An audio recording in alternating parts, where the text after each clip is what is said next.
আসসালামু আলাইকুম। সবাইকে বিজয় দিবসের শুভেচ্ছা। আজ হচ্ছে সেই 16ই ডিসেম্বর 1971 সালে মহান মুক্তিযুদ্ধের মাধ্যমে এদেশের মানুষ শোষণ থেকে মুক্তি পেয়েছিল।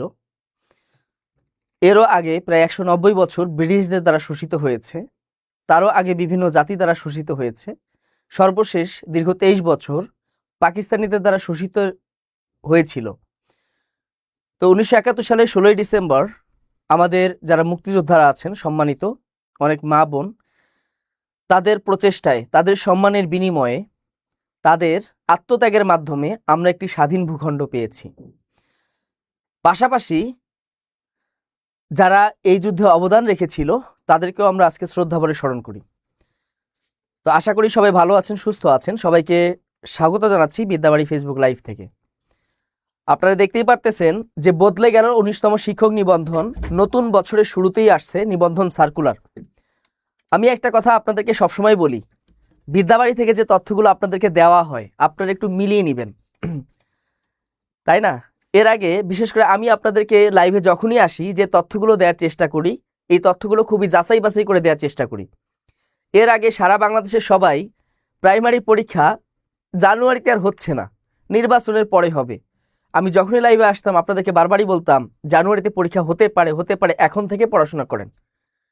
ঠিকই কিন্তু জানুয়ারির 2 তারিখে পরীক্ষার ডেট হয়ে গেছে। অথচ এখন ফেসবুকে একটা তথ্য ছড়িয়ে গেছে, আজকে আমি দেখলাম খেয়াল করে, যে জানুয়ারিতে মানে নির্বাচনের আগে 19তম সার্কুলার আসতেছে না। কবে আসবে? নির্বাচনের পর আসবে, পরীক্ষা হবে 27 সালে।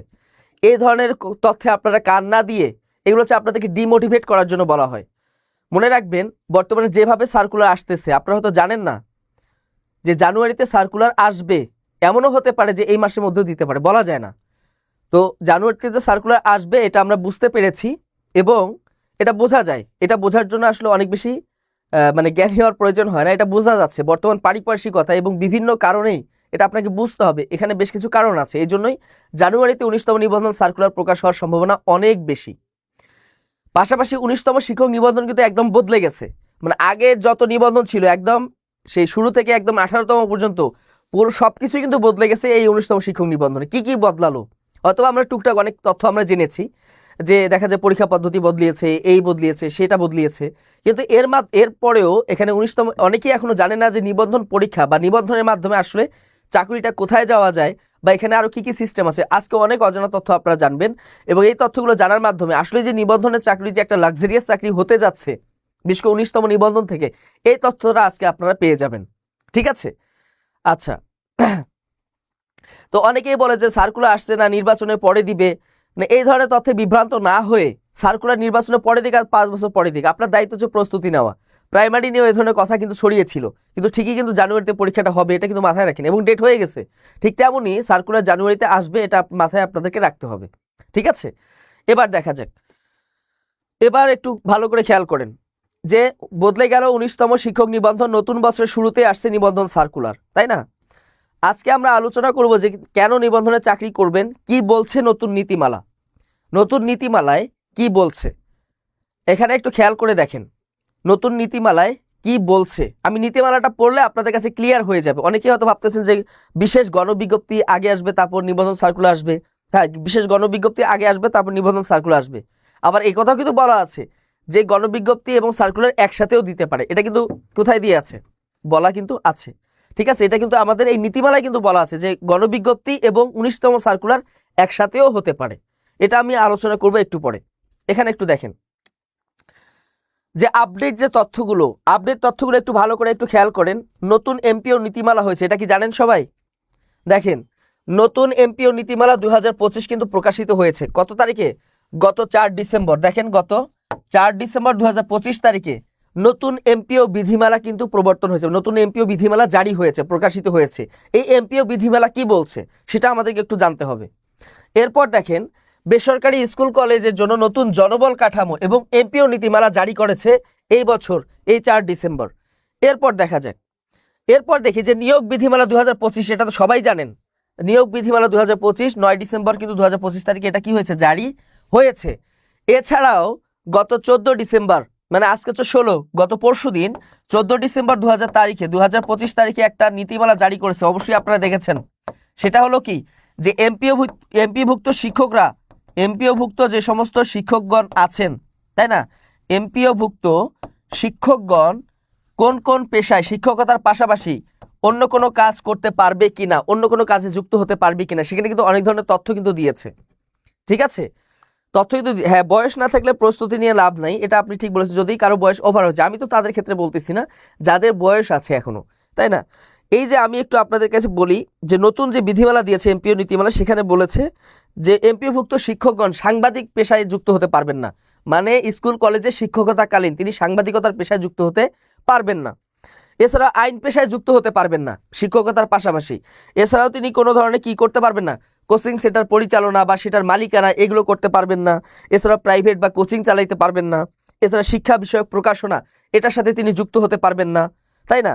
এরপর যেমন হচ্ছে বিয়ের কাজী বা ঘটকালি পেশা, এটা হতে তিনি পারবেন না। দেখেন বিধিমালা কিন্তু 14 ডিসেম্বর দিয়েছে। এগুলো এগুলো এখন চিন্তা করেন, এত তড়িঘড়ি করে কেন এমপিওভুক্ত, এই যে প্রাথমিক মানে মাধ্যমিক শিক্ষা অধিদপ্তর কেন এমপিওভুক্ত শিক্ষকদের নিয়ে এত তড়িঘড়ি করে এত দিচ্ছে, এত এত বিজ্ঞাপন, মানে এত এত প্রজ্ঞাপন দিচ্ছে, কেন দিচ্ছে, এটা একটা কারণ আছে, এটা আপনি বুঝবেন। জানুয়ারি মাস আসলে আপনি বুঝতে পারবেন এটা কেন দিয়েছে। ঠিক আছে, এরপর দেখেন টং দোকান বা ক্ষুদ্র ব্যবসা করতে পারবে না কারা, এমপিওভুক্ত শিক্ষকগণ। এরপর যেমন আছে ঠিকাদারি বা নির্মাণ প্রতিষ্ঠানে তারা যুক্ত হতে পারবে না। এই যে তথ্যগুলো দেখেন। এরপর বলেছে মসজিদের ইমামতি করতে পারবে না, কারণ এটা কি হয় সাংঘর্ষিক, মানে একই সাথে ইমামতির দায়িত্ব, এটা প্রেশার হবে, এই যে বিষয়টা তারা এইভাবে আর কি বলেছে। এছাড়াও দেখা যায় যে রাজনৈতিক কোনো রাজনীতির সাথে যুক্ত হতে পারবেন না।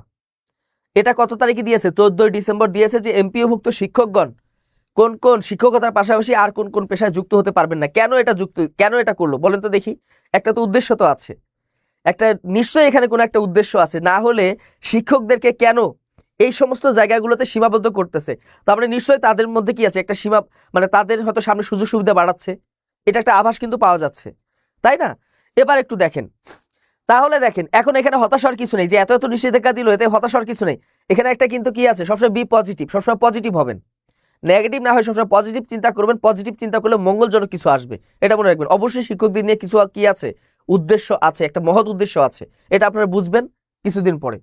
তাহলে নতুন এমপিও বিধিমালা অনুযায়ী কি আছে, এই নতুন এমপিও বিধিমালা বেশ কিছু তথ্য কিন্তু এসেছে। নতুন এমপিও যে নিয়োগ বিধিমালা 2025-এর সারসংক্ষেপ যদি আমরা আলোচনা করি, এখানে বলেছে যে পরীক্ষার জন্য সম্পূর্ণ সিলেবাসও নতুন করে প্রকাশ করা হবে। আপনাদের যে আগের যে সিলেবাসটা আছে, এই সিলেবাসে বেশ কিছু পরিমার্জন করে, হ্যাঁ, সিলেবাস যে সবগুলো বাদ দিবে বিষয়টা কিন্তু এমন না, কিছু কিছু টপিক বাদ দিয়ে কিছু কিছু টপিক কি করবে, সংস্কার করবে, করে কি করবে, আবার কিছু কিছু সাবজেক্টে কি হবে, সংস্কার নাও করতে পারে।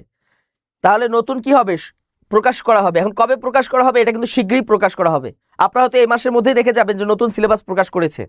আপনারা একটু ওয়েট করেন, কয়েকটা দিন একটু ওয়েট করেন। এরপর দেখেন আর সিলেবাস প্রকাশের জন্য কমিটি গঠন করে তাদেরকে দায়িত্ব পর্যন্ত দেওয়া হয়েছে। তার মানে ইতিমধ্যেই সিলেবাস প্রণয়ন করার জন্য, এটা কিন্তু আমার কথা না, এটা বিধিমালার ভিতরই আছে, সিলেবাস প্রণয়ন করার জন্য ইতিমধ্যেই দায়িত্ব পর্যন্ত দেওয়া হয়েছে যে আপনারা সিলেবাসে কাজ করুন, কাজ কিন্তু চলমান আছে। এবার দেখেন নতুন বিজ্ঞপ্তি, খেয়াল করে দেখেন যে নতুন বিজ্ঞপ্তি প্রকাশের লক্ষ্যে সরকার শূন্য পদের তালিকা নিয়েছে এবং শূন্য পদের তালিকা কিন্তু পত্রিকা প্রকাশও করেছে। আপনারা ইতিমধ্যে বিভিন্ন পত্রিকা দেখেছেন যে শূন্য পদের তালিকাও কিন্তু দিয়েছে, তাই কি না। এই যে বেতন দিয়ে পরিবার চালানো সম্ভব না, দেখেন আপনি ভাই বি পজিটিভ, শিউলি আক্তার বলেছেন যে এত অল্প টাকা দিয়ে পরিবার, ভাই মানে আপনাকে বুঝতে হবে যে এখানে নিশ্চয়ই সরকারের একটা সৎ উদ্দেশ্য আছে, যার কারণে শিক্ষকদের হয়তো বা বেতন বৃদ্ধি বা অন্য কোনো একটা কাঠামোতে নিয়ে যাবে, তাই না। একটু পজিটিভ চিন্তা করেন, দেখেন সামনে কিন্তু একটা এমপিওভুক্ত শিক্ষকদের জন্য একটা সুখবর আছে, এটা কিন্তু বোঝাই যাচ্ছে। ঠিক আছে, তো এই বিধিমালাটা অবশ্যই একটু পড়বেন। তার মানে দেখেন, এবং আজকে নিবন্ধন সম্পর্কে আরো অনেক অজানা তথ্য কিন্তু জানতে পারবেন, মানে একদম আবেদন প্রক্রিয়া কি হবে, সিলেবাস কি হবে, একদম ওভারঅল 19তম শিক্ষক নিবন্ধন নিয়ে আপনাদেরকে ওভারঅল তথ্যগুলো কিন্তু আজকে আমি আপনাদেরকে ক্লিয়ার করে দিয়ে যাব। এবার দেখেন 19তম নিবন্ধন সার্কুলারে প্রকাশের কাজ প্রায় শেষ। খেয়াল করে দেখেন, এটা কিন্তু আমার কথা না, এটা কোথায় আছে, এখানে দেখেন নিয়োগ বিধিমালা সারসংক্ষেপ, ওই সারসংক্ষেপ থেকে কিন্তু আমি নিয়ে আসছি ওর ভিতর থেকে। সেটা হচ্ছে যে 19তম নিবন্ধন সার্কুলার প্রকাশের কাজ প্রায় শেষ, শুধুই নতুন সিলেবাস চূড়ান্ত করা বাকি। তার মানে নতুন সিলেবাসটা যখনই চূড়ান্ত করা হয়ে যাবে তখন কি হয়ে যাবে, এটা চূড়ান্ত হলেই 19তম নিবন্ধন সার্কুলার প্রকাশিত হবে। এখন আপনাদেরকে বলি 4 ডিসেম্বর কি করলো, এমপিও নীতিমালা দিল। এরপর দেখেন 9 ডিসেম্বর কি দিল, নতুন বিধিমালা দিল। আবার 14 ডিসেম্বর দিল এমপিভুক্ত শিক্ষকগণ কি কি পেশায় যুক্ত হতে পারবেন না। এত কিছু দেওয়ার কারণ কি, এরপর দেখেন তার মানে সিলেবাসটা হয়ে গেলেই হয়ে যায়।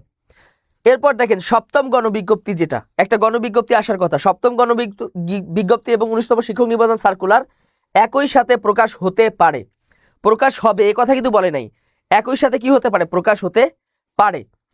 পরীক্ষা দেখেন, পরীক্ষা তো নির্বাচনে আগে হবে না, পরীক্ষা যখন হয় হোক, কিন্তু সার্কুলারটা নির্বাচনে আগে হওয়ার সম্ভাবনা অনেক বেশি। এটা কেন বেশি বলতেছি, জানুয়ারি মাস আসলে একটু বুঝতে পারবেন আর কি। অথবা সপ্তম গণবিজ্ঞপ্তি চূড়ান্ত হলে এরপরে 19তম শিক্ষক নিবন্ধন সার্কুলার প্রকাশিত হবে। এখানে একটা কথা আছে, দুইটা কিন্তু তারা অপশন রাখছে যে সপ্তম গণবিজ্ঞপ্তি যদি চূড়ান্ত হয় এরপরে 19তম শিক্ষক নিবন্ধন সার্কুলার হবে, তার সপ্তম গণবিজ্ঞপ্তি দিয়ে তারপর 19তম সার্কুলার দিয়ে দিল, তাই কিনা। এবার দেখেন, অথবা সপ্তম গণবিজ্ঞপ্তি এবং 19তম গণবিজ্ঞপ্তি দুইটা একসাথেই হতে পারে, মানে এখানে কিন্তু দুইটা অপশন রাখছে। তো যেহেতু তারা সিলেবাস প্রণয়নের কাজ শুরু করে দিয়েছে, হয়তো এই মাসের মধ্যে সিলেবাসটা চলে আসবে, নতুন সিলেবাসও দিয়ে দিবে। সিলেবাস দিয়ে দিলে এখানে একটা সরকার একটা বেনিফিট আছে, মানে এই সরকার থাকতে থাকতেই নিবন্ধনেরও একটা সার্কুলার দিয়ে গেল, এখন পরীক্ষা কখন হয় সেটা দেখা যাক পরে, ঠিক আছে। এবার দেখেন এই বিষয়টা দেখেন, এরপর দেখেন এই যে আপনাদেরকে এখানে বিভ্রান্ত না হয়ে খেয়াল করেন যে যে পরীক্ষার পরে হবে, এতে করে ডিমোটিভেট হবেন না ভাই, সার্কুলার 2 বছর পরে হোক, তাই না। যখন প্রাইমারি নিয়ে অনেকে ডিমোটিভেট হয়ে গেছিলেন যে প্রাইমারি পরীক্ষা নির্বাচনে আগে হবে না, এখন কিন্তু পড়তে পড়তে পাগল হয়ে যাচ্ছেন। এই দশাটা যেন আপনাদের না হয়, আমি আপনাদেরকে জোর করে রিকোয়েস্ট করি, এই দশাটা যেন না হয়। আপনারা এখন থেকে যারা নিবন্ধন পরীক্ষা দিবেন, বয়স আছে, এখন থেকে আপনারা প্রস্তুতি শুরু করেন, ঠিক আছে। এবার দেখেন নতুন এমপিও নীতিমালায় কি কি আছে একটু খেয়াল করে দেখেন। নতুন এমপিও নীতিমালায় বেশ কিছু কিন্তু সংস্কার এসেছে, মানে এমপিভুক্ত শিক্ষকগণ কোন পর্যন্ত যেতে পারে একটু ভালো করে একটু খেয়াল করে দেখেন। সেটা হচ্ছে যারা নিম্ন মাধ্যমিক বিদ্যালয় আছে, এখানে কিন্তু 19 ধরনের পদ, নতুন বিধিমালায় 19 ধরনের পদ এখানে করা হয়েছে। আবার মাধ্যমিক বিদ্যালয় যেটা আছে 6ষ্ঠ থেকে 10ম, এখানে মোট 26 ধরনের পদ সৃষ্টি করা হয়েছে, মানে সংস্কার করা হয়েছে নতুন করে। এরপর দেখেন উচ্চ মাধ্যমিক যেটা 6ষ্ঠ থেকে দ্বাদশ শ্রেণী পর্যন্ত, এখানে 32 ধরনের পদ এখানে কি করা হয়েছে, সংস্কার করা হয়েছে। উচ্চ মাধ্যমিক কলেজ পর্যায়ে 11 থেকে 1200তম এই পদগুলোকে সংস্কার করা হয়েছে, মানে এখানে যদি কোনো ধরনের অসঙ্গতি থাকে গ্রেডিং সিস্টেমে, অসঙ্গতি যেগুলো ছিল এই অসঙ্গতিকে দূর করে নতুন করে এই সিস্টেমগুলোকে দাঁড় করিয়েছে, ঠিক আছে, নতুন এমপিও নীতিমালায়। আর ডিগ্রি বা কলেজ পর্যায়ে 18 ধরনের পদ সৃষ্টি করে, এগুলো পদ আগে থেকেই ছিল, তবে পদগুলোতে কিছু সংস্কার কাজ করেছে, সংস্কার কাজ করে এখানে কি করেছে, এই কাজগুলো করেছে। আমি সব প্রশ্নের উত্তর দিব, যে ডিগ্রি করেছি তারা কিভাবে আবেদন করবেন, আবেদন করতে কি কি যোগ্যতা লাগবে, কি কি পর্যায়ে আছে, এই জন্য আপনাকে শেষ মুহূর্ত পর্যন্ত থাকতে হবে, একদম নিবন্ধন সম্পর্কে A to Z তথ্য আপনারা এখান থেকে আজকে জেনে যাবেন। এবার দেখেন, এবার দেখি নিম্ন মাধ্যমিক বিদ্যালয় যেটা আছে একটু ভালো করে দেখেন। এরপর দেখেন শূন্যপদ, অনেকেই এখন শূন্যপদটা জানতে চাচ্ছেন যে বর্তমানে শূন্যপদ কত আছে। এখন এর মধ্যে যদি সপ্তম গণবিজ্ঞপ্তি দেয়, তাহলে এই যে শূন্যপদ থেকে কিন্তু সপ্তম গণবিজ্ঞপ্তি চলে যাবে। আবার অনেকে টেনশনে আছে যে সপ্তম গণবিজ্ঞপ্তি প্রকাশ পেলে তো শূন্যপদের সংখ্যা কমে যাবে। ভাই টেনশনের কারণ নাই, কারণ সপ্তম গণবিজ্ঞপ্তিতে আবেদন করতে পারবে কত, আনলিমিটেড বয়স না, কিন্তু সপ্তম গণবিজ্ঞপ্তিতে আবেদন করতে পারবে ওই আগের সিস্টেমে, মানে সর্বোচ্চ 35 পর্যন্ত, এখনো যাদের 35-এর ভিতরেই আছে তারাই শুধু এখানে চাকরিটা পাবে, ঠিক আছে। আর 19তম নিবন্ধনে কিন্তু বিষয়টা এমন না, 19তম নিবন্ধনে আপনি 35-এর মধ্যেই, ঠিক আছে, 35-এর মধ্যেই 19তম নিবন্ধনে 35-এর মধ্যেই আপনি আবেদন করতে পারবেন। এখন পরীক্ষা যে কালে হয় হোক, নিয়োগ হচ্ছে আপনার 40 বা 45 দিক, কিন্তু সপ্তম গণবিজ্ঞপ্তিতে যারা এখনো 35-এর মধ্যেই আছেন তারাই শুধু চাকরিটা পাবেন। এখানে হাহুতাশ হওয়ার কারণ নাই যে মনে হয় সপ্তম গণবিজ্ঞপ্তি মানে সব নিয়ে যাবে, বিষয়টা এমন না। তাহলে এখানে বর্তমানে শূন্যপদের তালিকা, এটা কিন্তু পত্রিকা প্রকাশিত হয়েছে, শূন্যপদ আছে কত, 72,000 শূন্যপদ আছে, তাই না, 72,000 শূন্যপদ আছে। তার মধ্যে সাধারণ স্কুল কলেজে আছে 30,279টি, এবং মাদ্রাসা এখানে আছে, মাদ্রাসা বলতে যেটা হচ্ছে কি দাখিল মাদ্রাসা এবং কলেজ পর্যায়ে যেটা, সেখানে আছে 40,838টি, আর কারিগরি প্রতিষ্ঠানে আছে 891টি। এ হলো প্রায় 72,000 প্লাস শূন্যপদ এখানে আছে, তাই না, 72,000 প্লাস কি আছে শূন্যপদ এখানে আছে আর কি। এর মধ্যে কিছু সপ্তম গণবিজ্ঞপ্তি, বিশেষ গণবিজ্ঞপ্তিতে আর কি চলে যাবে আর কি। এবার দেখেন প্রভাষক পদের বেশ কিছু এবার কিন্তু সংস্কার করা হয়েছে, খেয়াল করেন যারা কলেজের প্রভাষক হবেন, লেকচারার যারা হবেন, তারা ধাপে ধাপে কোন পর্যায় পর্যন্ত যাবেন একটু ভালো করে একটু খেয়াল করেন। সেটা হচ্ছে আপনারা আগে ছিল 10 বছরের পদোন্নতি, আপনারা একটু দেখেন তো 18তম নিবন্ধনের ওইটা যদি একটু বের করে দেখেন, ওখানে ছিল যে 10 বছর পর সে কি হয়ে যাবে, পদোন্নতি পাবে। এবার কিন্তু নতুন বিধিমালা করা হয়েছে 8 বছর পরে সে পদোন্নতি পাবে, মানে 8 বছরের মধ্যে সে পদোন্নতি পেয়ে যাবে। দেখেন 8 বছরে সে পদোন্নতি পাবে, আগে ছিল 10 বছর, যেখানে আগে ছিল 10 বছর সেখানে এবার করা হয়েছে কত বছর, 8 বছর। প্রভাষক পদে এমপিও ভুক্তির 8 বছর পূর্তিতে যখন সে 8 বছর পূর্তি করবে, তখন মোট পদের 50% প্রভাষক সহকারী অধ্যাপক পদে পদোন্নতি পাবেন। তার মানে দেখেন অর্ধেক শিক্ষক পাবেন, যতগুলো প্রভাষক আছেন তার মধ্যে 50% কি হবে, সহকারী অধ্যাপক পদে পদোন্নতি পাবেন। এটি 100 নম্বরের মূল্যায়নের ভিত্তিতে হবে। খেয়াল করেন, শুধু এমনি এমনি দিবে না, এখানে কি আছে 100 নম্বর। যে স্কুল 2 সম্পর্কে বলবো, সবগুলো পর্যায় সম্পর্কে বলবো, আপনাদেরকে একটু ধৈর্য ধরতে হবে। তাহলে এখানে ভালো করে খেয়াল করে দেখেন, সেটা হচ্ছে স্কুল 2 সম্পর্কে আলোচনা করবো, একটু ওয়েট করেন না। 100 নম্বরে কি হবে, মূল্যায়নের ভিত্তিতে সেটাকে দেওয়া হবে। এবং 16 বছরে কি হবে, দ্বিতীয় পদোন্নতি হবে। যারা 8 বছরের মধ্যে যদি কেউ পদোন্নতি না পেয়ে থাকেন, তারা 16 বছরের মধ্যেই কি পাবেন, সন্তোষজনক পদোন্নতি, তারা সহকারী অধ্যাপক হবেন। তাহলে প্রথম পদোন্নতি হবে 8 বছরের মধ্যে। 8 বছরের মধ্যে যাদের পদোন্নতি হবে, যদি কেউ 8 বছরের মধ্যে পদোন্নতি না পান, তাহলে 16 বছরের মধ্যে কি হয়ে যাবে, তার পদোন্নতি হয়ে যাবে। এবার দেখেন, এই পদোন্নতিটা দেয়া হবে কিসের মাধ্যমে? এই পদোন্নতি হবে এমপিও জ্যেষ্ঠতা, মানে তার বয়সের দিক থেকে এমপিও, যার এমপিওটা আগে হয়েছে সে অগ্রাধিকার পাবে। সেখানে সে পাবে 35 নম্বর, সেখানে থাকবে 35 নম্বর। রেজাল্ট, তার যে একাডেমিক রেজাল্ট আছে সেখানে থাকবে 15 নম্বর। তারপর হচ্ছে বিদ্যালয়ে বা স্কুল কলেজ, মানে কলেজে উপস্থিতির উপর থাকবে 20 নম্বর। কোনো যদি বিদ্রুপ কোনো রেকর্ড না থাকে, বিরূপ রেকর্ড যদি না থাকে তাহলে 5 নম্বর। যদি কোনো মামলা না থাকে 5 নম্বর।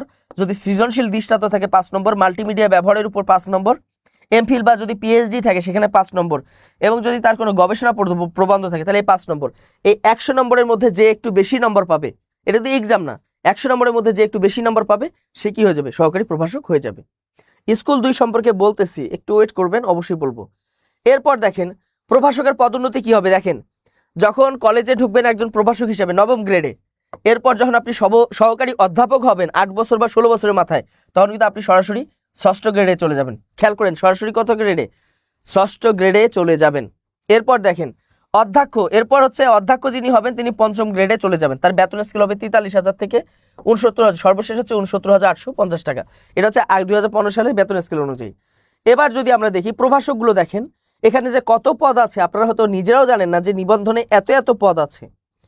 প্রভাষকদের জন্য পদোন্নতি দেখেন, এটা হচ্ছে স্নাতক কলেজের জন্য, স্নাতক যেগুলো হচ্ছে ডিগ্রি কলেজ, যেগুলো ডিগ্রি কলেজ এবং যেগুলো অনার্স কলেজ, এই সকল কলেজে কিভাবে পদোন্নতি হবে। দেখেন, প্রভাষক 9ম গ্রেডে প্রভাষক, এরপর হচ্ছে তিনি সহকারী অধ্যাপক 6ষ্ঠ গ্রেডে চলে যাবেন। এরপর আস্তে আস্তে তিনি উপাধ্যক্ষ হবেন, উচ্চ মাধ্যমিক কলেজের উপাধ্যক্ষ হবেন, তিনি চলে যাবেন 5ম গ্রেডে, তাই না? এরপর উপাধ্যক্ষ যদি হন উচ্চ মাধ্যমিক কলেজের ক্ষেত্রে উপাধ্যক্ষ, তিনি 5ম গ্রেড। কিন্তু যদি উপাধ্যক্ষ হন তিনি স্নাতক, মানে ডিগ্রি কলেজ অথবা মাস্টার্স কলেজ, যেখানে মাস্টার্স আছে 4 বছর মেয়াদী, এখানকার যদি তিনি উপাধ্যক্ষ হন তার গ্রেডও হবে 5ম গ্রেড। অধ্যক্ষ যদি হন উচ্চ মাধ্যমিক কলেজের, যদি তিনি অধ্যক্ষ হন তার গ্রেড হবে 5ম গ্রেড। কিন্তু তিনি যদি অধ্যক্ষ হন স্নাতক কলেজ, মানে ডিগ্রি কলেজের অথবা অনার্স কলেজে, এমপিভুক্ত যে অনার্স কলেজগুলো আছে বা এমপিভুক্ত যে ডিগ্রি কলেজ আছে, এখানে যদি তিনি অধ্যক্ষ হয়ে যান তাহলে তার বেতন স্কেল হবে 4র্থ গ্রেড। দেখেন, মানে 50,000 টাকা তার হচ্ছে বেসিক। বুঝতে পেরেছেন? হ্যাঁ, ইসলাম শিক্ষা এটা চালু আছে। তাহলে এই যে বিষয়গুলো দেখেন, কত সুযোগ সুবিধা এখানে কিন্তু আপনাদের আছে। এরপর সহকারী শিক্ষক আসেন। সহকারী শিক্ষক হচ্ছে স্কুল এবং মাদ্রাসা, তারা তো 11তম গ্রেডে কি হবে, যোগদান করবে। তো সহকারী শিক্ষক এমপিভুক্তি 10 বছর যখন পূর্তি হবে তা তিনি কি হবেন, সিনিয়র শিক্ষক হয়ে যাবেন। সিনিয়র শিক্ষক অর্থাৎ এটা হয়ে যাবে 9ম গ্রেড। তাহলে দেখেন 10 বছরের মাথায় তিনি 9ম গ্রেডে চলে যাবেন, যারা 11তম গ্রেডে সহকারী শিক্ষক হিসেবে আছেন। এর যখনই তিনি 9ম গ্রেডে চলে যাবেন, ঠিক তার পরবর্তী 6 বছর পর তিনি আরেকটা উচ্চতর গ্রেড পাবেন। তার মানে এটা হতে পারে কত গ্রেড, 8ম গ্রেড বা 7ম গ্রেড, এরকম একটা তার কি হবে, গ্রেডিং উন্নতি হবে। তাহলে এখানে দেখেন এটা হচ্ছে স্কুল পর্যায়ে। এরপর দেখেন সহকারী শিক্ষকদের আবার পদোন্নতি আছে। উচ্চতর গ্রেড কিভাবে পাবেন, খেয়াল করেন, তিনি 2টা উচ্চতর গ্রেড পাবেন জীবনে। একটা হচ্ছে কি, 10 বছর সন্তুষ্টি যখন হয়ে যাবে 10 বছর পর একটা গ্রেড উন্নতি পাবেন। ঠিক 6 বছর পর, মানে 10 6 ওদিকে 16 বছর পর হচ্ছে তিনি দ্বিতীয় উচ্চতর গ্রেড একটা পাবেন।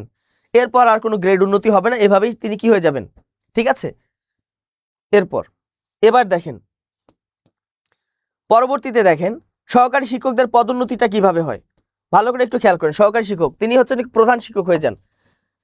খেয়াল করেন, একজন সহকারী শিক্ষক যদি একটা বিদ্যালয়ের প্রধান শিক্ষকে যদি যোগদান করেন বা প্রধান শিক্ষক যদি হয়ে যান, প্রমোশন পেয়ে পেতে প্রধান শিক্ষক হয়ে গেছেন, তার গ্রেড হবে 7ম গ্রেড। খেয়াল করে দেখেন, একজন স্কুলের প্রধান শিক্ষকের গ্রেড কত হবে, 7ম গ্রেড হয়ে যাবে, একটা মাধ্যমিক স্কুলের বা একটা মাধ্যমিক মাদ্রাসার আর কি। প্রধান শিক্ষক যদি হয়ে যান নিম্ন মাধ্যমিক বিদ্যালয়, মানে 6ষ্ঠ থেকে 8ম, তাহলে তার গ্রেড হবে 8ম গ্রেড নিম্ন মাধ্যমিক। দেখেন বেসিক হলো 23,000 আর 7ম গ্রেডে বেসিক হচ্ছে 29,000। এবার দেখেন কতগুলো পদ ফাঁকা আছে, সবগুলো তথ্য আপনাদেরকে আমি দিব। কতগুলো পদ ফাঁকা আছে কোন সাবজেক্টে আজকে আপনারা দেখতে পাবেন, এই জন্য শেষ পর্যন্ত আপনাদেরকে অপেক্ষা করতে হবে। সহকারী শিক্ষক দেখেন, প্রধান শিক্ষক যদি হন, সহকারী প্রধান শিক্ষক হতে পারবেন 8ম গ্রেডে, 23,000 টাকা বেসিক। আবার যদি দেখেন সিনিয়র শিক্ষক 9ম গ্রেড এবং সহকারী শিক্ষক 11, তার মানে তিনি 11তম গ্রেডে যুক্ত হয়ে 9ম গ্রেডে যেতে পারবেন। এখান থেকে সহকারী প্রধান শিক্ষক হতে পারবেন। এরপর হচ্ছে প্রধান শিক্ষক, নিম্ন মাধ্যমিক বিদ্যালয় হলে তিনি প্রধান শিক্ষক হতে পারবেন, আর মাধ্যমিক বিদ্যালয় হলে তিনি 8ম 7ম গ্রেডে চলে যাবেন প্রধান শিক্ষক হিসাবে। ঠিক একইভাবে মাদ্রাসাগুলোতেও কি হবে, এভাবে উন্নতি, গ্রেডিং পদ্ধতি উন্নতি হবে। আলাদা আলাদা না, 40% হচ্ছে আলাদা আলাদা না, এটা হচ্ছে একসাথেই পেতে হবে। এর সাথে যুক্ত হয়ে হবে কি দেখেন, এর সাথে যদি নতুন বেতন স্কেল না আসে, নতুন বেতন স্কেল তো হয়তো আসবে, নতুন পে স্কেল, তার আগ পর্যন্ত আপনারা বাড়ি ভাড়া পাবেন। এই বেতনের সাথে 15% বাড়ি ভাড়া পাবেন। সাথে থাকছে চিকিৎসা ভাতা। তবে চিকিৎসা ভাতা বাড়িয়ে, এখনো চিকিৎসা ভাতা নিয়ে একটা সমাধান আসে নাই, চিকিৎসা ভাতা হয়তো একটু বাড়তে পারে আর কি, ঠিক আছে। এরপর দেখেন উপরে 3 ক্যাটাগরি, তারা প্রতি বছর বেসিকের 50% করে কি পাবেন, উৎসব ভাতা পাবেন। আপনার যে বেসিক হবে, যদি বেসিক 22,000 টাকা, তাহলে প্রত্যেক ঈদে 11,000 করে পাবেন এভাবে। বা যদি হয় 12,500 টাকা, 12,500 টাকার 50% কত হচ্ছে 6,250 টাকা, যারা সহকারী শিক্ষক, এভাবে আপনারা পেয়ে যাবেন। এছাড়া 25% তো বৈশাখী ভাতা আছেই। এছাড়া দ্রব্যমূল্যের ঊর্ধ্বগতির জন্য হচ্ছে কি প্রত্যেক জুন মাসে, প্রত্যেক জুলাই মাসে একটা ইনক্রিমেন্ট থাকে, 5% একটা ইনক্রিমেন্ট থাকে, এটা প্রত্যেক বছর এটা অতিরিক্ত দেওয়া হয়।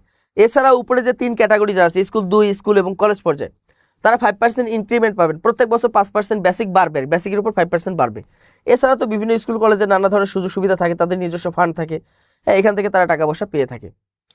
তো এখানে যারা যুক্ত আছেন, তারা আমাদের এই মহান বিজয় মাস উপলক্ষে আমাদের বিজয় উৎসবে আপনারা যুক্ত হতে পারেন। আমাদের প্রাইমারি প্রথম ধাপ ক্লাস, প্রাইমারি দ্বিতীয় ধাপ ক্লাস, এই 16 দিনে, মানে আগে আমাদের তো ক্লাস আর ভর্তি হচ্ছে না, যদি কেউ মনে করেন যে 16 দিনে আমি বাকি ক্লাসগুলো যুক্ত হতে চাই, তাহলে এখানে যুক্ত হতে পারেন। এছাড়া primary master class live batch, তারপর হচ্ছে 50তম বিসিএস আছে, 51তম বিসিএস, এনটিআরসি আছে, 11 থেকে 20তম গ্রেড, ব্যাংক জব এবং এনটিআরসি এর সাবজেক্টিভ যেগুলো আছে, তাই না, নিবন্ধনের যতগুলো সাবজেক্টিভ আছে, এই সাবজেক্টিভ ব্যাচগুলোতে আমাদের কোর্স চলমান আছে এবং বর্তমানে ক্লাস কিন্তু চলমান আছে। এটা যারা ক্লাস এখানে করতেছেন তারা অবশ্যই জানেন। এবং আমরা কিন্তু ওই এমসিকিউ পদ্ধতিতেই কিন্তু তাদেরকে পড়াচ্ছি, তাই না। সহকারী শিক্ষক, তো সহকারী শিক্ষক যারা হন তারা 10ম গ্রেড না, সহকারী শিক্ষক হচ্ছে এটা কোনটা 10ম গ্রেড। ধর্মীয় শিক্ষক কিছু কিছু ক্ষেত্রে 10ম গ্রেড করেছে, 11তম গ্রেড, তবে কিছু কিছু ক্ষেত্রে 10ম গ্রেড করেছে, সেটা হচ্ছে ভিন্ন বিষয় আর কি, সেটা হচ্ছে বিশেষ করে কিছু কিছু সাবজেক্টে। এছাড়া দেখেন এখানে আমাদের আছে, এখানে দেখেন স্কুল 2 পর্যায়ে ব্যাচ আছে, বাংলা স্কুল পর্যায়ে বাংলা, তারপর হচ্ছে ইংরেজি, গণিত, সামাজিক বিজ্ঞান, সহকারী মৌলভী, ভৌত বিজ্ঞান, ব্যবসায় শিক্ষা, তারপর দেখেন ব্যবসায় শিক্ষা আছে। এছাড়াও দেখেন কলেজ পর্যায়ে যেমন আছে আমাদের বাংলা আছে, ইংরেজি, গণিত, আরবি আছে, তথ্য যোগাযোগ প্রযুক্তি, রাষ্ট্রবিজ্ঞান, পদার্থবিজ্ঞান, রসায়ন, হ্যাঁ, এরপর উদ্ভিদবিদ্যা, প্রাণীবিদ্যা, ব্যবস্থাপনা, মার্কেটিং, অর্থনীতি, সমাজবিজ্ঞান, ইসলাম ইতিহাস, সংস্কৃতি, ভূগোল ও পরিবেশ, হ্যাঁ, তারপর ইতিহাস এবং হিসাব বিজ্ঞান, এই সকল সাবজেক্টে বর্তমানে আমাদের কোর্স চলমান আছে নিবন্ধনে। এবার দেখেন আমরা যদি বিগত নিয়োগগুলো দেখি, একটু ভালো করে দেখেন যে বিগত 18তম নিয়োগে ইতিহাস সৃষ্টি করে প্রায় 18 লাখ মানুষ আবেদন করছিল, কিন্তু প্রায় 14 লাখ মানুষ পরীক্ষা দেয়। এর মধ্যে মাত্র 4 লাখ মানুষ প্রিলিতে উত্তীর্ণ হয়েছিল, 8 লাখই কিন্তু কি হয়ে গেছে, অনুত্তীর্ণ থেকে গেছে, পাস করতে পারেনি। ভাইবা দিছে মাত্র, এই 4 লাখের মধ্যে মাত্র 83,000, ভাইবাতে উত্তীর্ণ হয়েছে মাত্র 60,000 এবং চূড়ান্ত সুপারিশ পেয়েছে কত হাজার, 41,000। তার মধ্যে যোগদান করেছে মোটামুটি 35,000-এর মতো, তাই না, যোগদান করেছে মোটামুটি 35,000-এর মতো আর কি। আচ্ছা, এখন বাকি পদগুলো কিন্তু শূন্য হয়ে গেছে, এখন আমরা শূন্য পদ দেখবো আর কি। আপনারা কি দেখতে পারতেছেন শূন্য পদ? একটু ভালো করে দেখবেন, একটু ভালো করে দেখবেন কোন সাবজেক্টে কত শূন্য পদ আছে, এবং এটা কিন্তু পত্রিকায় প্রকাশিত হয়েছে, আমাদের বার্তা এবং বিভিন্ন পত্রিকায় কিন্তু এটা প্রকাশ করেছে শূন্য পদ, কোন সাবজেক্টে কত শূন্য পদ আছে। একটু ভালো করে দেখেন, এই যে এখানে দেখেন হিন্দুইজম, সহকারী শিক্ষক, দেখেন সহকারী শিক্ষক, স্কুলের সহকারী শিক্ষক, হিন্দু মানে হিন্দু ধর্মে, এখানে শূন্যপদ আছে 194টি, খেয়াল করে রাখবেন, একটু মনে রাখবেন। তারপর দেখেন যে বৌদ্ধইজম, বৌদ্ধ ধর্ম শিক্ষক, বৌদ্ধ, এখানে আছে 26টা। এরপর দেখেন যে খ্রিস্টান ধর্মের শিক্ষক, এখানে শূন্যপদ আছে 12। আর এদিকে দেখেন শারীরিক শিক্ষা, যেটা ফিজিক্যাল এডুকেশন, এই শারীরিক শিক্ষায় দেখেন শূন্যপদ আছে 4,258টা শূন্যপদ আছে। তবে ফিজিক্যাল, এই ফিজিক্যাল এক্সারসাইজ একটা আছে, ফিজিক্যাল এডুকেশন একটা আছে, ফিজিক্যাল এক্সারসাইজ একটা আছে, এক্সারসাইজে এখানে শূন্যপদ আছে 9টা। আর এদিকে দেখেন ফিজিক্স এবং কেমিস্ট্রি, যেটাকে আমরা স্কুলে ভৌত বিজ্ঞান বলে থাকি, ভৌত বিজ্ঞানে কিন্তু শূন্যপদ আছে 10,441টা, দেখা যায় 10,441টি কি আছে শূন্যপদ বর্তমানে কিন্তু আছে। এছাড়াও দেখেন ফিজিক্স, তাই না, ডেমনস্ট্রেটর, তাই না, ডেমনস্ট্রেটর যেটা আর কি, এখানে ফিজিক্সে শূন্যপদ আছে 221টা। তাহলে এটা হলো সাধারণ শিক্ষক, মানে সহকারী শিক্ষক আর কি স্কুল কলেজে। আর এটা হচ্ছে কি পরিদর্শক, ডেমনস্ট্রেটর যিনি। এরপর দেখেন অ্যাসিস্ট্যান্ট টিচার আছে ফিজিক্সের, এটা হলো কারিগরি প্রতিষ্ঠানের জন্য। আবার অ্যাসিস্ট্যান্ট টিচার আছে কেমিস্ট্রি, এগুলো কারিগরি প্রতিষ্ঠানের জন্য। তাই না? তারপর হচ্ছে ডেমনস্ট্রেটর আছে কেমিস্ট্রির এবং অ্যাসিস্ট্যান্ট টিচার আছে কেমিস্ট্রি। এই যে পদগুলো আছে এগুলো হচ্ছে সাধারণত কারিগরি প্রতিষ্ঠানের জন্য। তো এই কারিগরি প্রতিষ্ঠানের জন্য ফিজিক্স কেমিস্ট্রিতে আশা করা যায় 2 2 4, এখানে প্রায় 600-র মতো শূন্যপদ আছে। কারিগরি প্রতিষ্ঠানে ফিজিক্স এবং কেমিস্ট্রিতে প্রায় 600 শূন্যপদ আছে।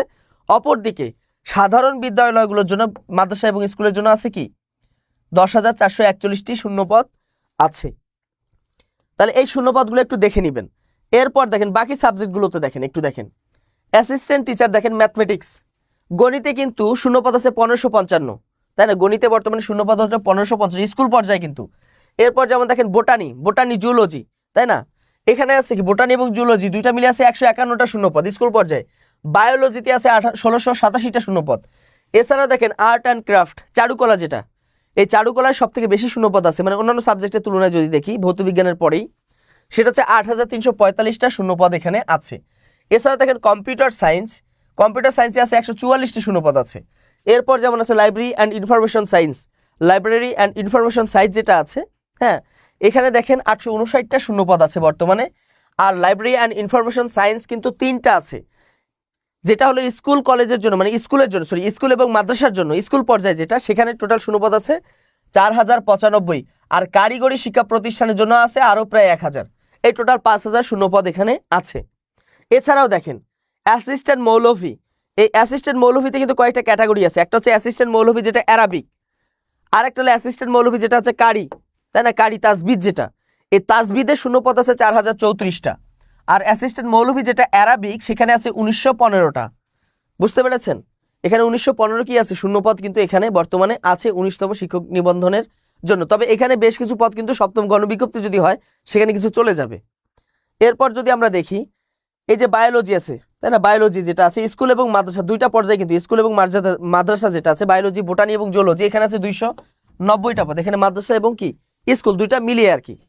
এরপর যেমন দেখেন লেকচারার, এখন আসেন আমরা লেকচারারে চলে যাই। কলেজের লেকচারারে মানে কোন সাবজেক্টে কলেজে কতগুলো শূন্যপদ আছে, আর এই শূন্যপদগুলো যেগুলো আছে এই পদগুলো কিন্তু পত্রিকার মাধ্যমে এই যে এনটিআরসি কর্তৃপক্ষ তারা কিন্তু এটা প্রকাশ করেছে, যেটা তাদের বিধিমালাতেও বলে দিয়েছে যে ইতিমধ্যে প্রকাশিত হয়েছে। এটা আমি সেই লাইভের শুরুতে কিন্তু বলেছি তাদের এই বিধিমালাটাকে, ওই সারসংক্ষেপ থেকেই। এবার দেখেন লেকচারার আছে বাংলাতে লেকচারার আছে দেখেন, যেটা হচ্ছে সাধারণত কলেজের লেকচারার, সেটা হচ্ছে 209টা পদ আছে। আর বাকি যেগুলো হচ্ছে কারিগরি প্রতিষ্ঠানে, এখানে আছে মোটামুটি 22টা পদ, তাই না? 209 আর 222, এই টোটাল 231টি পদ এখানে আছে আর কি। এবার দেখেন, এবার যদি আমরা ভালো করে খেয়াল করে দেখি, এই যে লেকচারার আছে ইংলিশের যেটা মূল যেটা লেকচারার, সেখানে আছে 130টা পদ। আর কারিগরি প্রতিষ্ঠানে আছে আরও 46টা পদ। বুঝতে পেরেছেন? এগুলো হচ্ছে কারিগরি প্রতিষ্ঠানে 46টা আছে, তবে সাধারণ কলেজে আছে কতগুলো 130টা পদ আছে। তার মানে আপনাকে এই শূন্যপদগুলো যখন দেখবেন তখন আপনি বুঝতেই পারতেছেন যে আপনার প্রিপারেশনটা কেমন হতে হবে। এরপর যদি আমরা দেখি ইকোনমিক্সের লেকচারার, এই যে অর্থনীতিতে দেখেন লেকচারার আছে মাত্র 77টা। এই অর্থনীতিতে কিন্তু লেকচারারের সংখ্যা খুবই কম আছে, একটু ভালো করে বুঝবেন যারা ইকোনমিক্সে আছেন এখানে। তার মানে কীরকম হাড্ডাহাড্ডি লড়াই, এটা একটু আপনারা দেখেন। এরপর দেখেন যে পলিটিক্যাল সায়েন্স, এখানে রাষ্ট্রবিজ্ঞানে কারা আছেন, পলিটিক্যাল সায়েন্স যেটা জেনারেল করে, যেখানে আছে 70টা। আর কারিগরি প্রতিষ্ঠানে আছে 64, তাই না? এই হলো 134টা শূন্যপদ আছে। সাধারণ কলেজে আছে 70, আর কারিগরি প্রতিষ্ঠানে আছে কত 64, স্কুল 2 বলতেছি, ঠিক আছে? এরপর দেখেন হিস্ট্রি, ইতিহাসে আছে মাত্র 78টা শূন্যপদ আছে। যারা এখানে ইতিহাসের আছেন মাত্র 78টা শূন্যপদ আছে। এরপর যেমন ইসলামিক হিস্ট্রি অ্যান্ড কালচার, এখানে আছে মাত্র 133টা শূন্যপদ আছে। এরপর দেখেন ফিলোসফি, দর্শনে আছে মাত্র কত 68 শূন্যপদ। একই দেখেন সোশ্যোলজি যেটা আছে, এই সোশ্যোলজিতে আছে 47 শূন্যপদ। সোশ্যাল ওয়ার্ক যেটা ওয়েলফেয়ার, সমাজকর্ম যেমন মানে সামাজিক বিজ্ঞান আছে মাত্র 47 কলেজ পর্যায়ে কিন্তু। এরপর দেখেন সমাজকর্ম বা সমাজ কল্যাণ আছে মাত্র 34। এছাড়া দেখেন এই যে সাইকোলজি যেটা মনোবিজ্ঞান, এখানে আছে 33টা শূন্যপদ কলেজ পর্যায়ে। সংস্কৃতি আছে মাত্র 5টা শূন্যপদ আছে। এছাড়া দেখেন যে ফিজিক্স কলেজ পর্যায়ে, হ্যাঁ, পদার্থতে আছে 87টি, এবং ফিজিক্স আরেকটা আছে যে কারিগরি, এখানে আছে মাত্র 5টা আছে। আর অপরদিকে কেমিস্ট্রি, এই কেমিস্ট্রিতে বেশি আছে 195টি শূন্যপদ আছে। এছাড়াও দেখেন জুওলজি এবং বোটানি, জুওলজি কলেজ পর্যায়ে, জুওলজি বোটানি তো আলাদা, জুওলজিতে আছে 23টা আর বোটানিতে আছে 13টা। এই হলো শূন্যপদ। এখন বলেন যারা 19তম শিক্ষক নিবন্ধন দিবেন, যারা 19তম শিক্ষক নিবন্ধনে পরীক্ষা দিবেন, তাহলে তাদের লড়াইটা আসলে কেমন হবে একটু খেয়াল করে দেখেন তাদের লড়াইটা আসলে কতটা হাড্ডাহাড্ডি লড়াই হবে। শূন্যপদ এছাড়াও দেখেন আরও আছে ইবতেদায়ী টিচার, এই যে স্কুল 2 পর্যায়ে যারা আছেন একটু ভালো করে দেখেন, যারা ইবতেদায়ী যে স্কুল 2 পর্যায়ে কিন্তু 2টা আছে, অনেকগুলো পদ আছে। একটা হলো ইবতেদায়ী টিচার, এটা হচ্ছে স্কুল 2, জুনিয়র যেটা হলো জুনিয়র শিক্ষক, খেয়াল করে দেখেন যেটা বাংলা এবং ইংলিশ এই জুনিয়র শিক্ষক, এখানে শূন্যপদ আছে কতগুলো দেখেন 752টা শূন্যপদ আছে, 752টি শূন্যপদ আছে। আর অপরদিকে ইবতেদায়ী মৌলভী যেটা আছে, যেটা হলো যারা যে ইবতেদায়ী পর্যায়ে যারা কি হবে মাদ্রাসা থেকে যারা পরীক্ষা দিবে, আলিম পাস করে যারা পরীক্ষা দিবে, আর জুনিয়র শিক্ষকে ইন্টারমিডিয়েট এবং আলিম দুইটাই চলবে। এখানে আছে শূন্যপদ 6946। তার মানে দেখেন ইবতেদায়ী মৌলভী যেটা আছে জুনিয়র মৌলভীতে আছে প্রায় 7000-এর মতো পদ ফাঁকা আছে। আর জুনিয়র শিক্ষক যেটা বাংলা এবং ইংলিশের জন্য এখানে মোটামুটি পদ ফাঁকা আছে 752টি। এছাড়াও দেখেন আমরা যদি একটু দেখি, আর বাকিগুলো আপনাদের তেমন দরকার নেই, বাকিগুলো হচ্ছে সবগুলো হচ্ছে ট্রেড ইনস্ট্রাক্টর। এখানে যদি কেউ ট্রেড ইনস্ট্রাক্টর হতে চান, যেমন জেনারেল ইলেকট্রনিক্স, অটোমোবাইল, এই সকল সাবজেক্টের উপরে যারা কি করেছেন ডিপ্লোমা করেছেন, এটা তাদের জন্য আর কি। তো মোটামুটি এই ছিল হচ্ছে আপনাদের শূন্যপদ। হ্যাঁ, এগুলো হচ্ছে আপনাদের মোটামুটি শূন্যপদ। আর একটা হলো অ্যাসিস্ট্যান্ট টিচার আছে বাংলা মূল কলেজের জন্য, দেখেন তাই না, অ্যাসিস্ট্যান্ট টিচার যেটা আছে এটা তো হয়ে গেছে আর কি, বাংলা ইংলিশ সম্ভবত বলে ফেলেছি। হ্যাঁ, সোশ্যাল ওয়ার্ক, হিউম্যান ইকোনমিক্স। এখন খেয়াল করে দেখেন আর একটু তথ্য আছে, অ্যাসিস্ট্যান্ট টিচার যেটা দেখেন 301 কোডের যেটা বাংলা, এর আগে যেটা বাংলা গেছে সেটা সহকারী শিক্ষকের, ওটা হচ্ছে কি মানে সাধারণত কারিগরি প্রতিষ্ঠানের। এখন আমরা দেখব স্কুল পর্যায়ে যে অন্যান্য সাবজেক্টগুলো আছে স্কুল মাদ্রাসা পর্যায়ে, 301 কোড যেটা বাংলা, যেটা 301 কোড, এই কোডে শূন্যপদ আছে 1389টা। বাংলাতে শূন্যপদ আছে স্কুল এবং মাদ্রাসাতে স্কুল পর্যায়ে কতগুলো 1389। আর 302 নাম্বার যে কোডটা আছে ইংলিশ স্কুল এবং মাদ্রাসা স্কুল পর্যায়ে, এখানে শূন্যপদ আছে 2004। ইংলিশে শূন্যপদ আছে বর্তমানে 2004টি শূন্যপদ এখানে আছে। এরপর যদি আমরা দেখি পরবর্তী পর্যায়ে, দেখেন এই যে অনেকেই বলতে চাচ্ছেন যে সোশ্যাল ওয়ার্ক, সোশ্যাল সায়েন্স, সামাজিক বিজ্ঞান যেটা সমাজ বিজ্ঞান সোশ্যাল সায়েন্স, মানে যে সমাজ বিজ্ঞান অনুষদের অধীনে দেখবেন কতগুলো সাবজেক্ট আছে বলেন তো দেখি, 12 থেকে 13টা সাবজেক্ট এবার করা হয়েছে না। এখানে শূন্যপদ আছে মাত্র 684টা শূন্যপদ আছে। এবার কিন্তু শূন্যপদ একটু কম, সাবজেক্ট কিন্তু 12-13টা, মনে রাখেন। সোশ্যাল সায়েন্স, হ্যাঁ সোশ্যাল সায়েন্স একটা আর একটা আছে কারিগরি প্রতিষ্ঠান, এখানে আছে 162টা। হোম ইকোনমিক্স, এখানে একজন বলেছেন যে হোম ইকোনমিক্স গার্হস্থ্য অর্থনীতি যেটা, এই হোম ইকোনমিক্সের শূন্যপদ আছে অনেকগুলো আছে, 1147টা শূন্যপদ আছে। এছাড়া দেখেন এগ্রিকালচারাল এডুকেশন, কৃষি শিক্ষা, এখানে আছে 1195। কিন্তু বিজনেস স্টাডিজ যারা ব্যবসায় শিক্ষা আছেন 309টা। স্কুল পর্যায়ে যারা বিজনেস স্টাডিজ আছেন, এই যে স্কুল পর্যায়ে যারা বিজনেস স্টাডিজ আছেন তাই না, তাদের কতগুলো আছে? স্যার আপনি বিশ্রাম নেবেন না, আজকে সকাল 8টা থেকে শুরু করছে, এ চলছে আর কি, বুঝতে পেরেছেন? এবার দেখেন স্কুল পর্যায়ে কি আছে, বিজনেস স্টাডিজ আছে। এই যে বিজনেস স্টাডিজ যেটা ব্যবসায় শিক্ষা শাখা, যেটা মানে ব্যবসায় শিক্ষা সবগুলো, ব্যবসায় উদ্যোগ, তারপর হচ্ছে কি অ্যাকাউন্টিং, এই যে সাবজেক্টগুলো যেটা আছে স্কুল পর্যায়ে, এই সবার জন্য এখানে শূন্যপদ আছে মাত্র 309টা। তারপর এগ্রিকালচার এডুকেশন, কৃষি শিক্ষা আছে এখানে 1195। Information and communication technology, information and ICT যেটা আর কি, এই আইসিটি 3 ধরনের পদ আছে। সাধারণ আইসিটি যেটা স্কুল এবং মাদ্রাসার জন্য, এখানে আছে 5413টা। আর কারিগরি প্রতিষ্ঠানে আছে মোটামুটি প্রায় 427 প্রায় 650টার মতো কারিগরি প্রতিষ্ঠানে আছে আইসিটি 650। আর স্কুল পর্যায়ে এবং মাদ্রাসা পর্যায়ে আছে এখানে কত, প্রায় 5413টি আছে।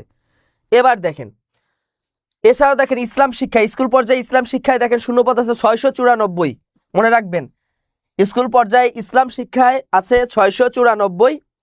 আর এর আগে দেখেন অ্যাসিস্ট্যান্ট মৌলভী যেটা বলা হয়েছিল, অ্যাসিস্ট্যান্ট মৌলভী যেটা, এর আগে কিন্তু অ্যাসিস্ট্যান্ট মৌলভী একটা পদ ছিল, ওগুলো হচ্ছে কারিগরি প্রতিষ্ঠানে কারিগরি মাদ্রাসা যেগুলো।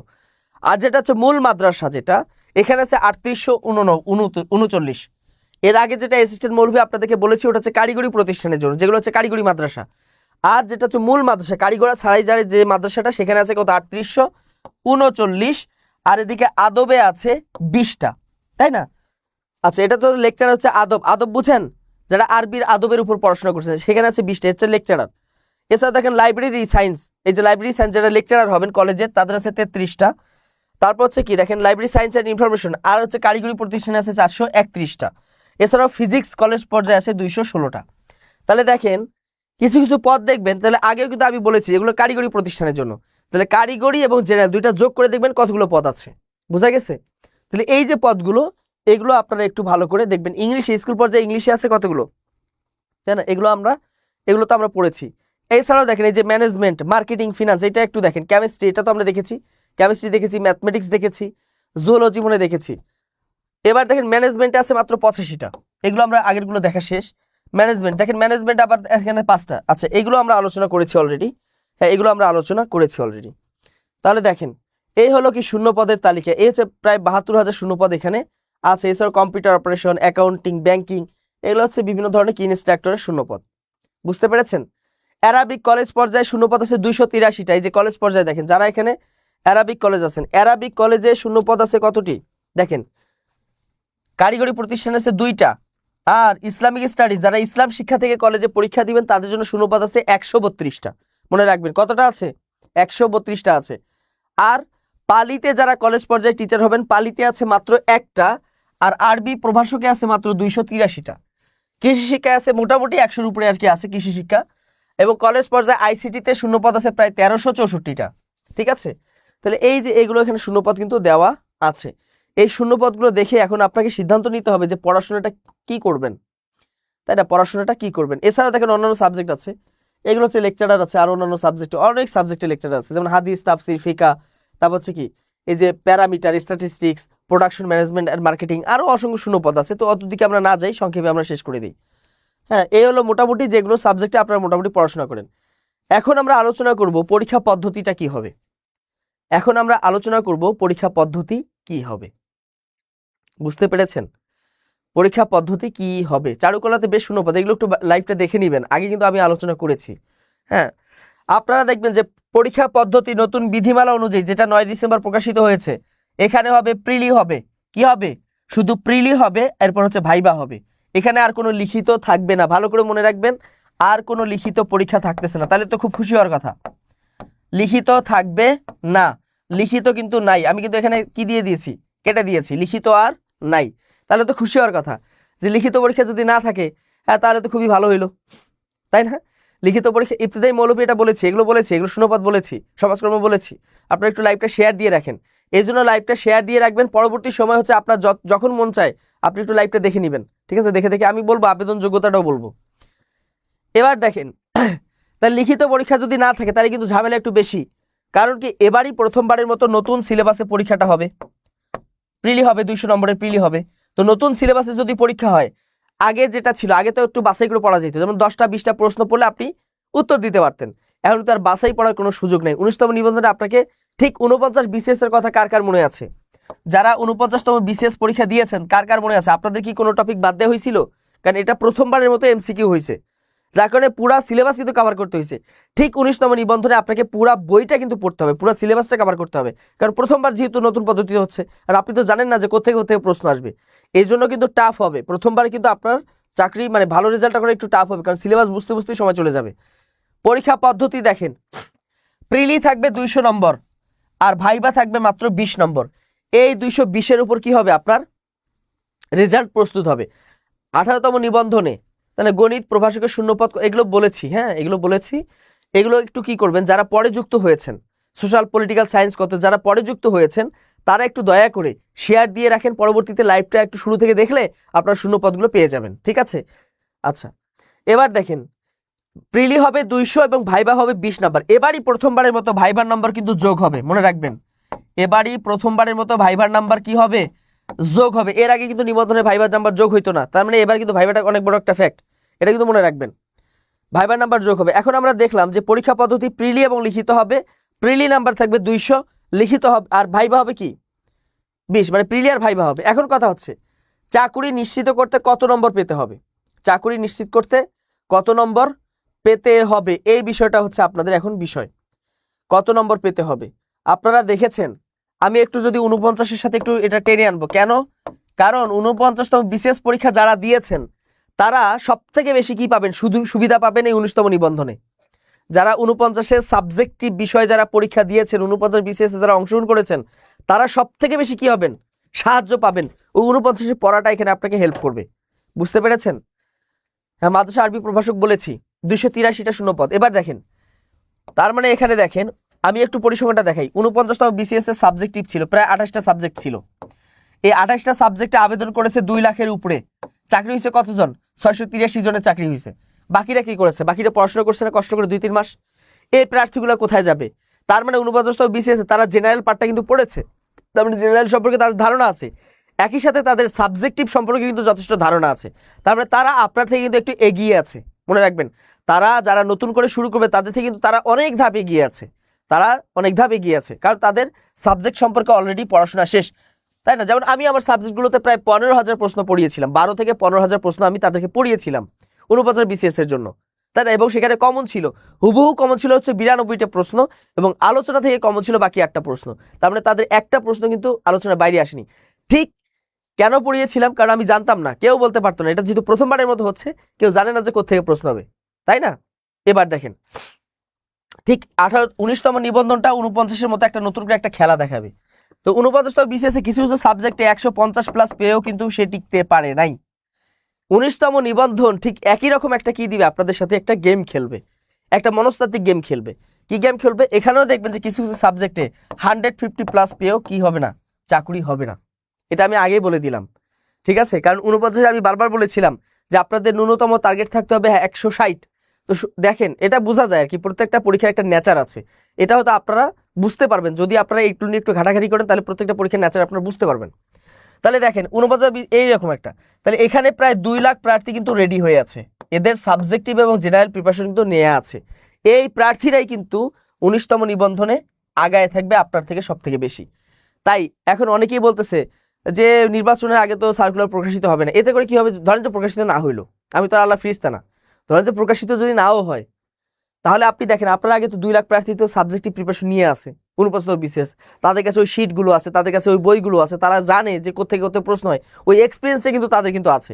আপনার কিন্তু এই এক্সপিরিয়েন্সটা কিন্তু এখন হয় নাই, আর যারা নতুন করে আপনি পরীক্ষা দিবেন, তাহলে এখানে দেখেন, এখানে কিন্তু মূল পার্থক্যটা হবে। তার মানে 49তম বিসিএস যারা পরীক্ষা দিয়েছেন তাদের তাদের সিংহভাগ ঢুকে যাবে কোথায়? 19তম নিবন্ধনে, এটা মনে রাখেন, তাদের সিংহভাগ চাকরি পাবে 19তম নিবন্ধনে। বাকিদের কি হবে? এই জন্য আপনাদের টার্গেট মার্কস রাখতে হবে, কারণ ওরা তো অনেক নম্বর পাবে। এই জন্য মনে রাখবেন আপনাদের 19তম নিবন্ধনের জন্য টার্গেট মার্কস রাখতে হবে কত? 160+, 160+, 200-র মধ্যে। এখন বলতে পারেন যে এখানে তো বলে দিয়েছে যে 280 মানে 240% পাইলে তো পাস করব, আমি পাস করব কততে? খেয়াল করে দেখেন, বলেছে যে 240% পাইলে পাস করবো। এখন অনেকে চিন্তা ভাবনা আছেন যেখানে কি 200 যে নম্বর হবে, এই 200-র ভিতরে জেনারেল হবে 100 আর সাবজেক্টিভ হবে 100, তা আমি কি আলাদা আলাদা করে 40% পাইতে হবে? বিষয়টা না। এখন দেখেন 100-র মধ্যে যদি আপনি 40% পান তাহলে 40 পাইলেন, 100-র মধ্যে 40% তাহলে 40 পাইলেন, তাহলে 80 হলো। তো ঘুরি তো একই কথা হয়ে যাচ্ছে, ঘুরে ফিরে একই কথা না? তাহলে 240% কত হয়? 240% 80 হচ্ছে, ওই একই কথা। তার মানে দুইটা অ্যাভারেজে যদি 40% হয়, আমার কথা কি বোঝা গেছে? ক্ষণিকের অতিথি বলেছে স্যারের কথাই যেটা সত্যি। আসলেই দেখবেন যারা 49-এর প্রস্তুতি নিয়েছিলেন তারা চাকরি পাবেন, 100% পাবেন 19তম নিবন্ধন, যারা 49-এর যাদের প্রস্তুতি নেওয়া আছে, ঠিক আছে? তারা আপনারা শুধু লেগে থাকেন, ওই পড়াগুলো একটু চালিয়ে যান। সিলেবাসটা একটু যদি কি হয়ে যায়, সিলেবাসটা যদি একটু কি হয়ে যায়, চেঞ্জ হয় বা একটু সামান্য চেঞ্জ হলে কোনো সমস্যা নেই, আপনারা কিন্তু আগায় থাকবেন, এই জন্য আপনারা ওই হাল ছাড়বেন না। এবার দেখেন, তাহলে 200-র ভিতরে 40 পাইলে পাস, মানে 40% পাইলে তো আমি পাস করবো, তাহলে এত চিন্তা কি? 80 পাইলে তো পাস। এই চিন্তা যদি কেউ করেন, আমি 49 কথাটা আপনাকে স্মরণ করিয়ে দেই। 49তম বিসিএস এ বলেছিল 50% নাম্বার পাইলে পাস করবে। তার মানে কি 49-এ 200 নম্বর হয়েছিল, জেনারেল 100, সাবজেক্টিভ 100, 200-র মধ্যে যারা 50% মানে কত নম্বর? 100 নম্বর যারা পাইছেন তাদের কি চাকরি হয়েছে? তাদের তো রেজাল্টই আসেনি। ইভেন 160-এও তো 150-এ তো রেজাল্ট আসেনি কিছু কিছু সাবজেক্টে। তাহলে দেখেন, তার মানে এই যে যারা 5 নম্বরের আশায় বসে থাকে, অনেকে জিজ্ঞেস করে যে পাস কত পার্সেন্ট পাস, 80 পেলে তো পাস করবো, এই ধারণা থেকে বের হয়ে আসেন ভাই। আপনি বুঝেন সর্বোচ্চ নম্বর আপনাকে তুলতে হবে মেরিট পজিশনে থাকতে হলে, চাকরি পাইতে গেলে। ওই পাশের চিন্তা কিন্তু করা যাবে না। এই পাশের চিন্তাটা আজকে থেকে মাথা থেকে ঝেড়ে ফেলেন। আর কখনো বলবেন না কাউকে যে কততে পাস, কততে পাস।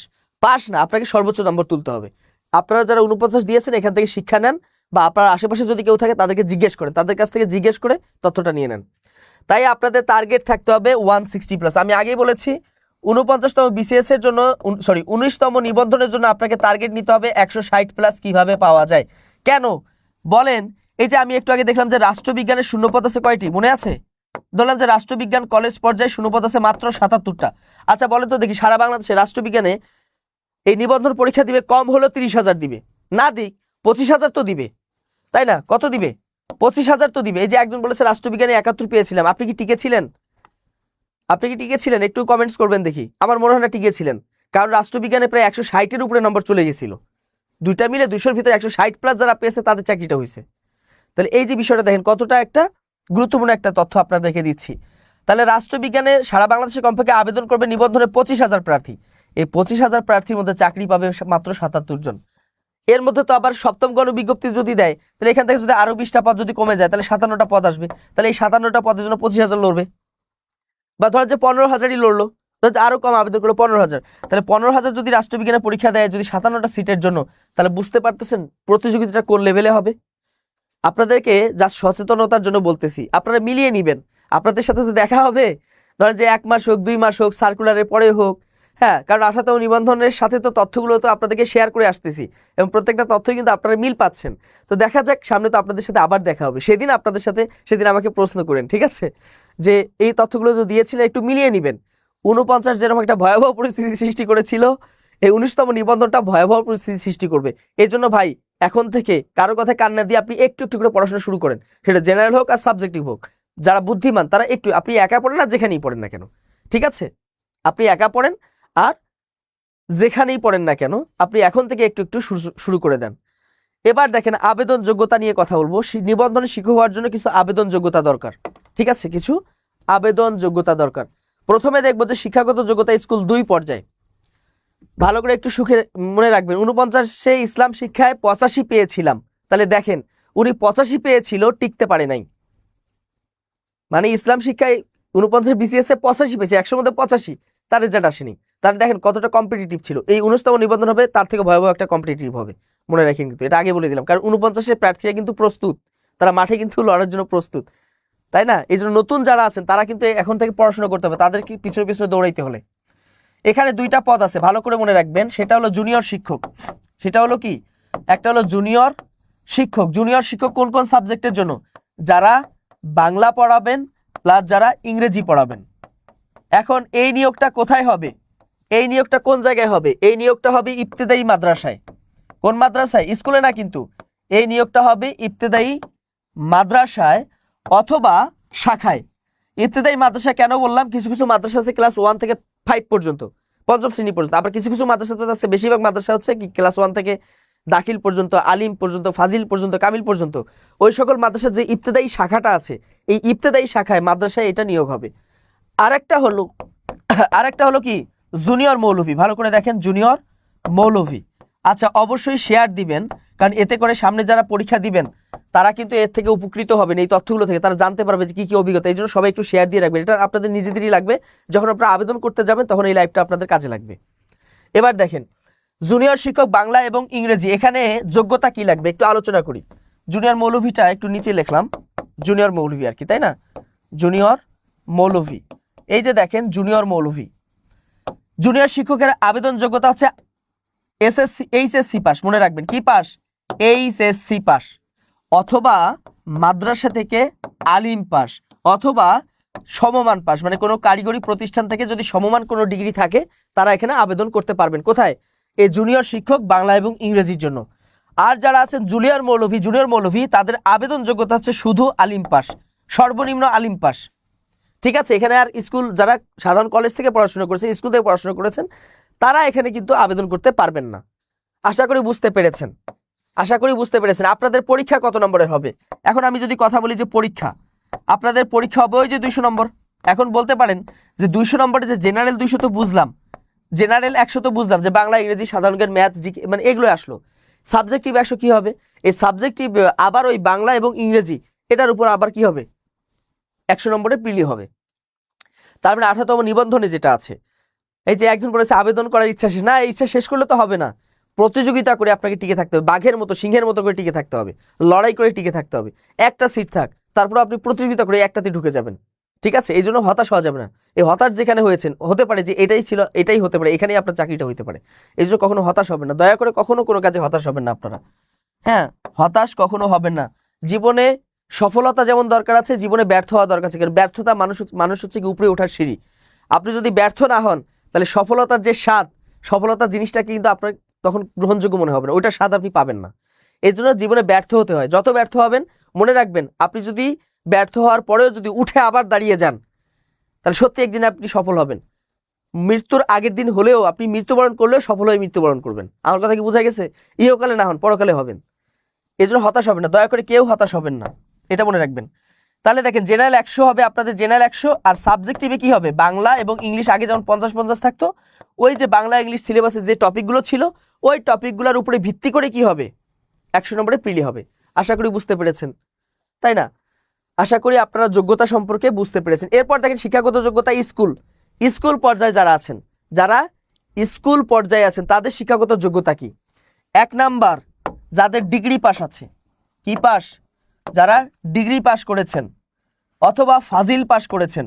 যারা ডিগ্রি পাস করেছেন অথবা ফাজিল করেছেন, কয় বছর মেয়াদি? 3 বছরের ডিগ্রি বা ফাজিল যারা করেছেন তারা আবেদন করতে পারবেন। তারা কি করতে পারবেন? আবেদন করতে পারবেন। তবে শর্ত আছে। শর্ত হইল যে আপনি ডিগ্রি পাস যখন করেছেন বা যখন ফাজিল করেছেন, আপনাদের অবশ্যই 3টা মেজর সাবজেক্ট ছিল 300 নম্বরের করে। যেমন একজন ডিগ্রি পাস করেছে, তার ছিল কি ছিল? পলিটিক্যাল সায়েন্স ছিল, হ্যাঁ। তাদের ইসলামিক স্টাডিজ ছিল, আইএসসি ছিল, ইসলামিক হিস্ট্রি অ্যান্ড কালচার ছিল। আর একটা সাবজেক্ট ছিল কি? ইসলামিক স্টাডিজ ছিল, তাই না? ইসলামিক স্টাডিজ ছিল, পলিটিক্যাল সায়েন্স, ইসলামিক ইতিহাস, ইসলামিক স্টাডিজ। মনে করেন যে এই 3টা, মনে করেন একটা উদাহরণ দিচ্ছি আর কি। এই 3টাতে তার কি ছিল? ডিগ্রি পাস করছে। এখন সে পলিটিক্যাল সায়েন্সেও 300 নম্বর পরীক্ষা দিয়েছে, ফার্স্ট ইয়ারে 100, second year 100, third year 100। Islamic ইতিহাসেও 300 নম্বর পরীক্ষা দিয়েছে, first year, second year, third year, 3 ইয়ারে 300 নম্বর পরীক্ষা দিয়েছে। এবং ইসলামিক স্টাডিজেও 300 নম্বর পরীক্ষা দিয়েছে। এখানেও তার 300 নম্বরের পরীক্ষা দিয়েছে পুরা ডিগ্রি জীবনে।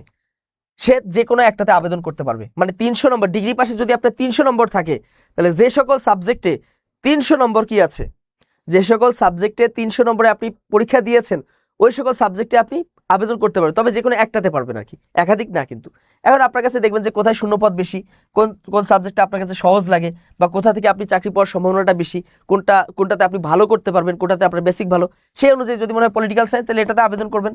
আর নাহলে আইএসসিতে আবেদন করবেন, নাহলে ইসলাম। এখন এই সাবজেক্টগুলো আবেদন করতে পারবে কোথায়? সামাজিক বিজ্ঞানে। তাহলে আপনি সামাজিক বিজ্ঞানে আবেদন করতে পারবেন। এখন যদি কারো যদি এরকম থাকে, আমি আবার একটা উদাহরণ দিই। একজন বাংলা পড়ছে, ইংলিশ পড়েছে, আর ধরেন বাংলা ইংলিশ আর কি পড়েছে, বাংলা ইংলিশের সাথে আর কি পড়ে, ধরেন যে ইকোনমিক্স পড়েছে, ইকোনমিক্স। তো সে বাংলায় 300 নম্বর পড়েছে ডিগ্রিতে, ইংলিশে 300 পড়েছে, ইকোনমিক্সে 300 পড়েছে। তো ইকোনমিক্স তো সামাজিক বিজ্ঞানের মধ্যে চলে যায়। এখন সামাজিক বিজ্ঞানে তো প্রতিযোগিতা অনেক বেশি, এখন আপনি চাচ্ছেন না বাংলা এবং ইংলিশে যেহেতু সাবজেক্ট শূন্যপদ অনেক বেশি আছে, এখানে আমার একটা স্ট্রং জোন আছে, তাহলে আমি এখানে আসি। তাহলে এখন আপনি বাংলাতেও আবেদন করতে পারবেন স্কুলে, অথবা ইংলিশেও পারবেন। কারণ কি? আপনার 300 নম্বর আছে। এটা ফাজিলের ক্ষেত্রেও তাই। আমি কি বুঝাইতে পেরেছি আপনাকে? যারা ফাজিলে আছেন তারা সহকারী মৌলভী পারবেন, অথবা যদি আপনাদের ইসলাম শিক্ষা, অথবা আপনি ইসলাম শিক্ষাতে পারবেন। ঠিক আছে, আশা করি আপনাদের এই বিষয়টা ক্লিয়ার আছে। আর যারা 4 বছর মেয়াদি অনার্স করেছেন, খেয়াল করেন, অনেকেই আছেন 4 বছর মেয়াদি কি করেছেন? অনার্স যারা করেছেন। এটা হলো 1 নাম্বার কথা। 2 নাম্বার হচ্ছে যাদের 4 বছরের অনার্স করেছেন, 4 বছরের অনার্স, তারা তো এমনিতেই পারবেন, তাদের তো কোনো বাধা নেই। সে বাংলায় অনার্স করছে, সে বাংলায় আবেদন করবে। সে ইংলিশে অনার্স করছে, ইংলিশে করবে। সে ধরেন যে ফিজিক্সে করেছে, তাহলে সে ভৌত বিজ্ঞানে করবে। সে কেমিস্ট্রিতে করেছে, ভৌত বিজ্ঞানে আবেদন করবে। আমার কথা কি বুঝতে পেরেছেন আপনারা? এই হলো তথ্য। আর যাদের মাস্টার্স আছে, মানে যাদের অনার্স মাস্টার্স আছে, তাদের তো কোনো বাধাই নেই, তারা তো এমনিতেই আবেদন করতে পারবেন। বা যারা কামিল করেছেন, অথবা আচ্ছা, নতুন জামাইয়ের মতো দেখাচ্ছে, তাই না? এই আপনাদের লাইভ নেওয়ার জন্য বিয়ের আসর থেকে চলে আসছি, বুঝতে পেরেছেন? মানে দেখেন আপনাদের প্রতি মানে কতটা ভালোবাসা, যে আপনাদেরকে এই তথ্যগুলো জানানো দরকার। কারণ আমি দেখলাম যে বিভিন্ন পেজে এটা ছড়াই যাচ্ছে, এতে করে আপনারা পিছিয়ে যাবেন। ভাই, নিবন্ধ সার্কুলার 10 বছর পরে হোক, প্রস্তুতি নেন। ঠিক আছে, প্রস্তুতির এখন থেকে শুরু করেন, বুঝা গেছে? এখন থেকে শুরু করেন। আপনাদেরকে ভাই উদ্বুদ্ধ করা, সার্কুলার কখন হয় হোক। আচ্ছা, এই যে প্রাইমারি পরীক্ষাটা জানুয়ারিতে হবে না, বারবার বলতাম যে যদি হয় তো হয়ে যাচ্ছে। এখন কি করবেন বলেন তো দেখি? এখন কিন্তু তাড়াহুড়োর মধ্যে পড়ে গেছেন। আপনারা যেন এই প্রাইমারির মতো যেন একটা একটা মানে একটা কি বলা যায়, একটা সংকীর্ণতার মধ্যে যেন আপনারা না পড়েন। এই জন্য কিন্তু আপনাদেরকে বলতেছি এই জন্যই যে প্রাইমারি পরীক্ষাটা যেভাবে দ্রুতগতিতে হচ্ছে, আপনাদের যদি এরকম সার্কুলার দেয়, তাহলে সার্কুলার দিলে কিন্তু 2-3 মাসের মধ্যে আপনাদের প্রিলি নিয়ে নেবে, মানে পরীক্ষা কিন্তু হয়ে যাবে। এটা কিন্তু মাথায় রাখেন। এবার দেখেন শিক্ষাগত যোগ্যতা। কলেজ পর্যায়ে শিক্ষাগত যোগ্যতা হচ্ছে নিজ সাবজেক্টে, আপনি যে সাবজেক্টে আবেদন করবেন ওই নিজ বিষয়ের উপর কি লাগবে? অনার্স লাগবে, খাঁটি অনার্স। বিষয়ের উপর কি লাগবে? খাঁটি অনার্স লাগবে। খাঁটি অনার্স বুঝেন তো? খাঁটি অনার্স লাগবে। এর আগে কিন্তু সুযোগ ছিল যে ডিগ্রি পাশের পর মাস্টার্স পরীক্ষা দিয়েও আপনি আবেদন করতে পারবেন, এই সুযোগ কিন্তু 19তমতে পাবেন না। মানে যারা কেমিস্ট্রির উপর অনার্স করেছেন তারা শুধু কেমিস্ট্রিতে পারবেন, যারা ইসলামিক স্টাডিজের উপর পড়েছেন তারা শুধু ইসলামিক স্টাডিজে পড়বেন, যারা পলিটিক্যাল সায়েন্সে পড়েছেন তারা শুধু পলিটিক্যাল সায়েন্সই পারবেন। আমি কি আপনাকে বুঝাইতে পেরেছি? হ্যাঁ, যদি নতুন সার্কুলারে যায় যে যারা ডিগ্রি পাস করেছে প্লাস মাস্টার্স করেছে তারা যদি পারার যদি সুযোগ যদি দেয় তাহলে আপনারা পারবেন, যদি সেটা সুযোগ দেয়। আপাতত কিন্তু সুযোগ থাকবে না। আপাতত যেটা বলেছে খাঁটি অনার্স লাগবে। কি লাগবে? খাঁটি অনার্স ডিগ্রি লাগবে। যদি আপনাদেরকে 19তম নিবন্ধনে যদি সুযোগ দেয়, একটু দয়া মায়া করে, তাহলে যারা ডিগ্রি করেছেন প্লাস মাস্টার্স করেছেন নির্দিষ্ট একটা সাবজেক্টে তাদের যদি সুযোগ দেয় তারা তখন আবেদন করতে পারবেন। আমি কি আপনাদেরকে বুঝাইতে পেরেছি? আচ্ছা, এরপর দেখেন তাহলে এটা হলো কি কলেজের আবেদন যোগ্যতা। শিক্ষাগত যোগ্যতা স্কুল 2 নিয়ে তো কথা বলেছি। সিজিপি এর সিস্টেমটা কি এখানে ভালো করে মনে রাখবেন, তৃতীয় বিভাগ কিন্তু গ্রহণযোগ্য হবে না। একটার বেশি কিন্তু তৃতীয় বিভাগ গ্রহণযোগ্য হবে না। তার মানে আপনাকে বুঝতে হবে যে এসএসসি এবং এইচএসসি, এসএসসি আমি বলে দিই আগে, এসএসসি এবং এইচএসসি এখানে ন্যূনতম আপনাকে 2 পয়েন্ট থাকতে হবে। 2 পয়েন্টের নিচে আসাই যাবে না, মনে রাখবেন, এটা কিন্তু আপনাদের মাথায় রাখা লাগবে। আর আপনাদের যেটা সিজিপি সিস্টেম, সেকেন্ড ক্লাস কোনটা বলেন তো দেখি? 4 স্কেলে 2.25 সেকেন্ড ক্লাস ধরে, আর 5 স্কেলে ধরে 2.80। এটা সকল চাকরির ক্ষেত্রেই, এটা কিন্তু সকল চাকরির ক্ষেত্রে আর কি। এটা হলো সেকেন্ড ক্লাস। কমপক্ষে এই রেজাল্টটা যেন থাকে, তবে একটা বেশি যেন থার্ড গ্রেড না হয়, তৃতীয় গ্রেড থাকা যাবে, যেমন একটার বেশি না হয়, এটা কিন্তু আপনারা মনে রাখবেন। হ্যাঁ, মানে এসএসসি এবং এসএসসিতে যেন 2 পয়েন্টের নিচে সর্বোচ্চ থাকলে একটা থাকবে, আর বাকিগুলো কিন্তু এইরকম থাকে 2.25 বা 2 পয়েন্টের উপরে থাকবে, 2.80 উপরে থাকতে হবে, এরকম কিন্তু সিস্টেমটা কিন্তু আপনাদের মেনে চলতে হবে। আচ্ছা, এবার দেখেন এই গ্রেডিং সিস্টেম তো আপনারা জানেন। এখন দেখেন বয়স সীমা। এখন এখানে অনেকেই আছেন যে বয়স সীমা কত, এটা নিয়ে অনেকে জিজ্ঞেস করেছিলেন যে বয়স সীমা কত। এই বয়স সীমা নিয়ে আপনাদেরকে এক সন্দেহ দূর করতে চাই। 18তম নিবন্ধন থেকে তার আগে যত নিবন্ধন পরীক্ষা ছিল, যে একজন প্রার্থী 35 পর্যন্ত, নাকি এই যে 35 বছর পর্যন্ত সে আবেদন করতে পারতো। পাশাপাশি শুধু তাই নয়, মানে গণবিজ্ঞপ্তিতেও আবেদন করতে পারতো কত পর্যন্ত? 35 পর্যন্ত। মানে এটা দেখে একটা ঝামেলা না বলেন তো দেখি? যে আমার বয়স হলো 34 বছর, ধরেন যে 8 মাস মনে করেন, তো 34 বছর 8 মাসে আমি 19তম নিবন্ধন পাই, মানে ধরেন যে আমি একটা নিবন্ধন পাইলাম সার্কুলার। এখন আমি পরীক্ষা হতে হতে তো বয়স হয়ে গেছে 38, তার মানে আমি সার্টিফিকেট পাবো ঠিকই, কিন্তু চাকরি আর হবে না। এটা ছিল আগের সিস্টেমে। আর নতুন সিস্টেমে যেটা করেছে আপনাদের জন্য সুখবর, সেটা হলো 1 নাম্বার তো হচ্ছে গণবিজ্ঞপ্তি থাকবে না, মানে সপ্তম বিশেষ গণবিজ্ঞপ্তি এটা আসবে কাদের জন্য? আগে যারা নিবন্ধন ধারিয়েছে তাদের জন্য। কিন্তু আপনাদের 19তম থেকে যে বিষয়টা থাকবে না, গণবিজ্ঞপ্তি আর থাকবে না, মনে রাখবেন। আপনাদের কিন্তু আর গণবিজ্ঞপ্তি হবে না।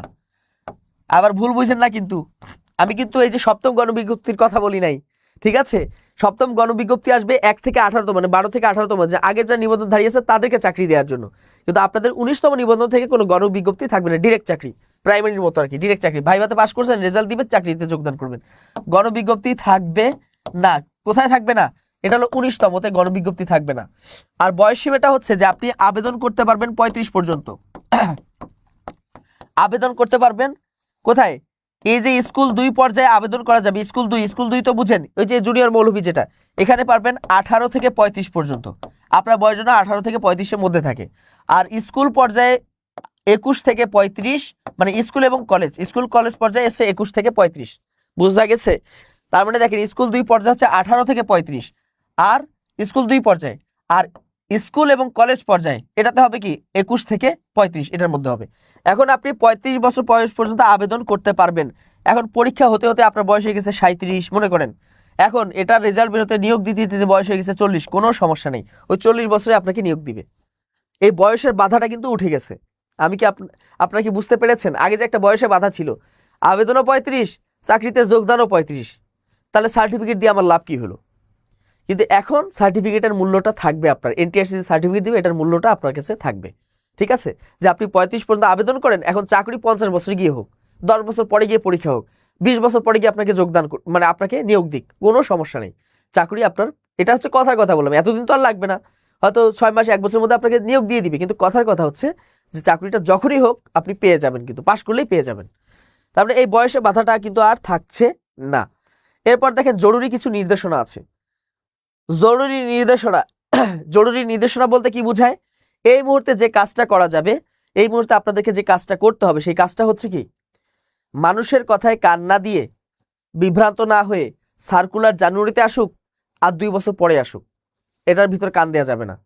এই প্রাইমারিতে অনেকে কান দিছিল, পরীক্ষা তো পিছিয়ে যাচ্ছে, মানে তার পড়াশোনার কোনো খবর নাই, পরীক্ষা পিছাচ্ছে, সারাদিন সে এটার উপর দেখেছে পরীক্ষা কবে পিছাচ্ছে। ভাই পরে এই চিন্তা ভাবনা করতে করতে কোন দিক দিয়ে পরীক্ষার ডেট হয়ে গেছে, এখন বলে যে স্যার কি পড়বো কিছু সাজেশন দেন, মানে এখন হাউতাস। এই নিবন্ধনটা এরকম হাউতাস সৃষ্টি করবে। এই জন্য মানুষের কথায় কান না দিয়ে 10 বছর পরে সার্কুলার দিকে, এটা দেখার বিষয় না। আমি এখন প্রস্তুতি নিব, 49-এর মতো একটা বিশাল একটা খেলা দেখাবে আপনাদের এই 19তম নিবন্ধন। এটা আমি আগে বলে দিলাম, এটা আপনারা যেদিন পরীক্ষা হবে, রেজাল্ট হবে, সেদিন অবশ্যই আপনাদের এখানে আসবো লাইভে। সেদিন আমরা বলেন যে আপনার কথা তো মিল পাইলাম না, এটা বোঝা যায়, এটা কিন্তু বোঝা যায়। একটা আপনাকে পরিবেশ বুঝতে হবে, প্রত্যেকটা চাকরি সেক্টরের পরিবেশ বুঝতে হয়, ঠিক আছে। জরুরি নির্দেশনা হচ্ছে এই মুহূর্তে আপনারা কি করবেন বলেন দেখি। এই মুহূর্তে আপনারা প্রস্তুতি নেবেন সেটা হচ্ছে জেনারেল প্রস্তুতি, টুকটাক শুরু করে দেন জেনারেল প্রস্তুতিটা। জরুরি নির্দেশনা, জেনারেল প্রস্তুতি আপনারা শুরু করে দেন, বসে থাকার সময় নেই। সার্কুলার জবে হয় হোক, যাদের বয়স, যাদের অন্ততপক্ষে এখনো 2 বছর সময় আছে, 1 বছর সময় আছে, 6 মাস এখনো, যেন 35 হইতে এখনো 6 মাস সময় আছে, তারা প্রস্তুতি শুরু করেন। যাদের 35 হইতে এখনো 6 মাস সময় আছে, মানে যাদের বয়স এখন 34.5, তারা শুরু করে দেন প্রস্তুতি, কোনো কথা নেই, প্রস্তুতি শুরু করে দেন। আর 2 নাম্বার সাবজেক্টিভ প্রস্তুতি কি করবেন বলেন দেখি।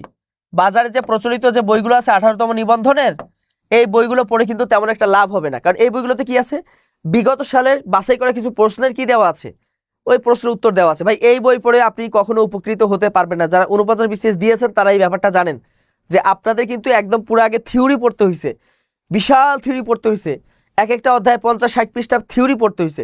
থিওরি পড়ার পর ওই থিওরি থেকে বা ওই তথ্য থেকে আপনাদেরকে কি করতে হয়েছে, ওই তথ্য থেকে আপনাদেরকে MCQ পড়তে হয়েছে।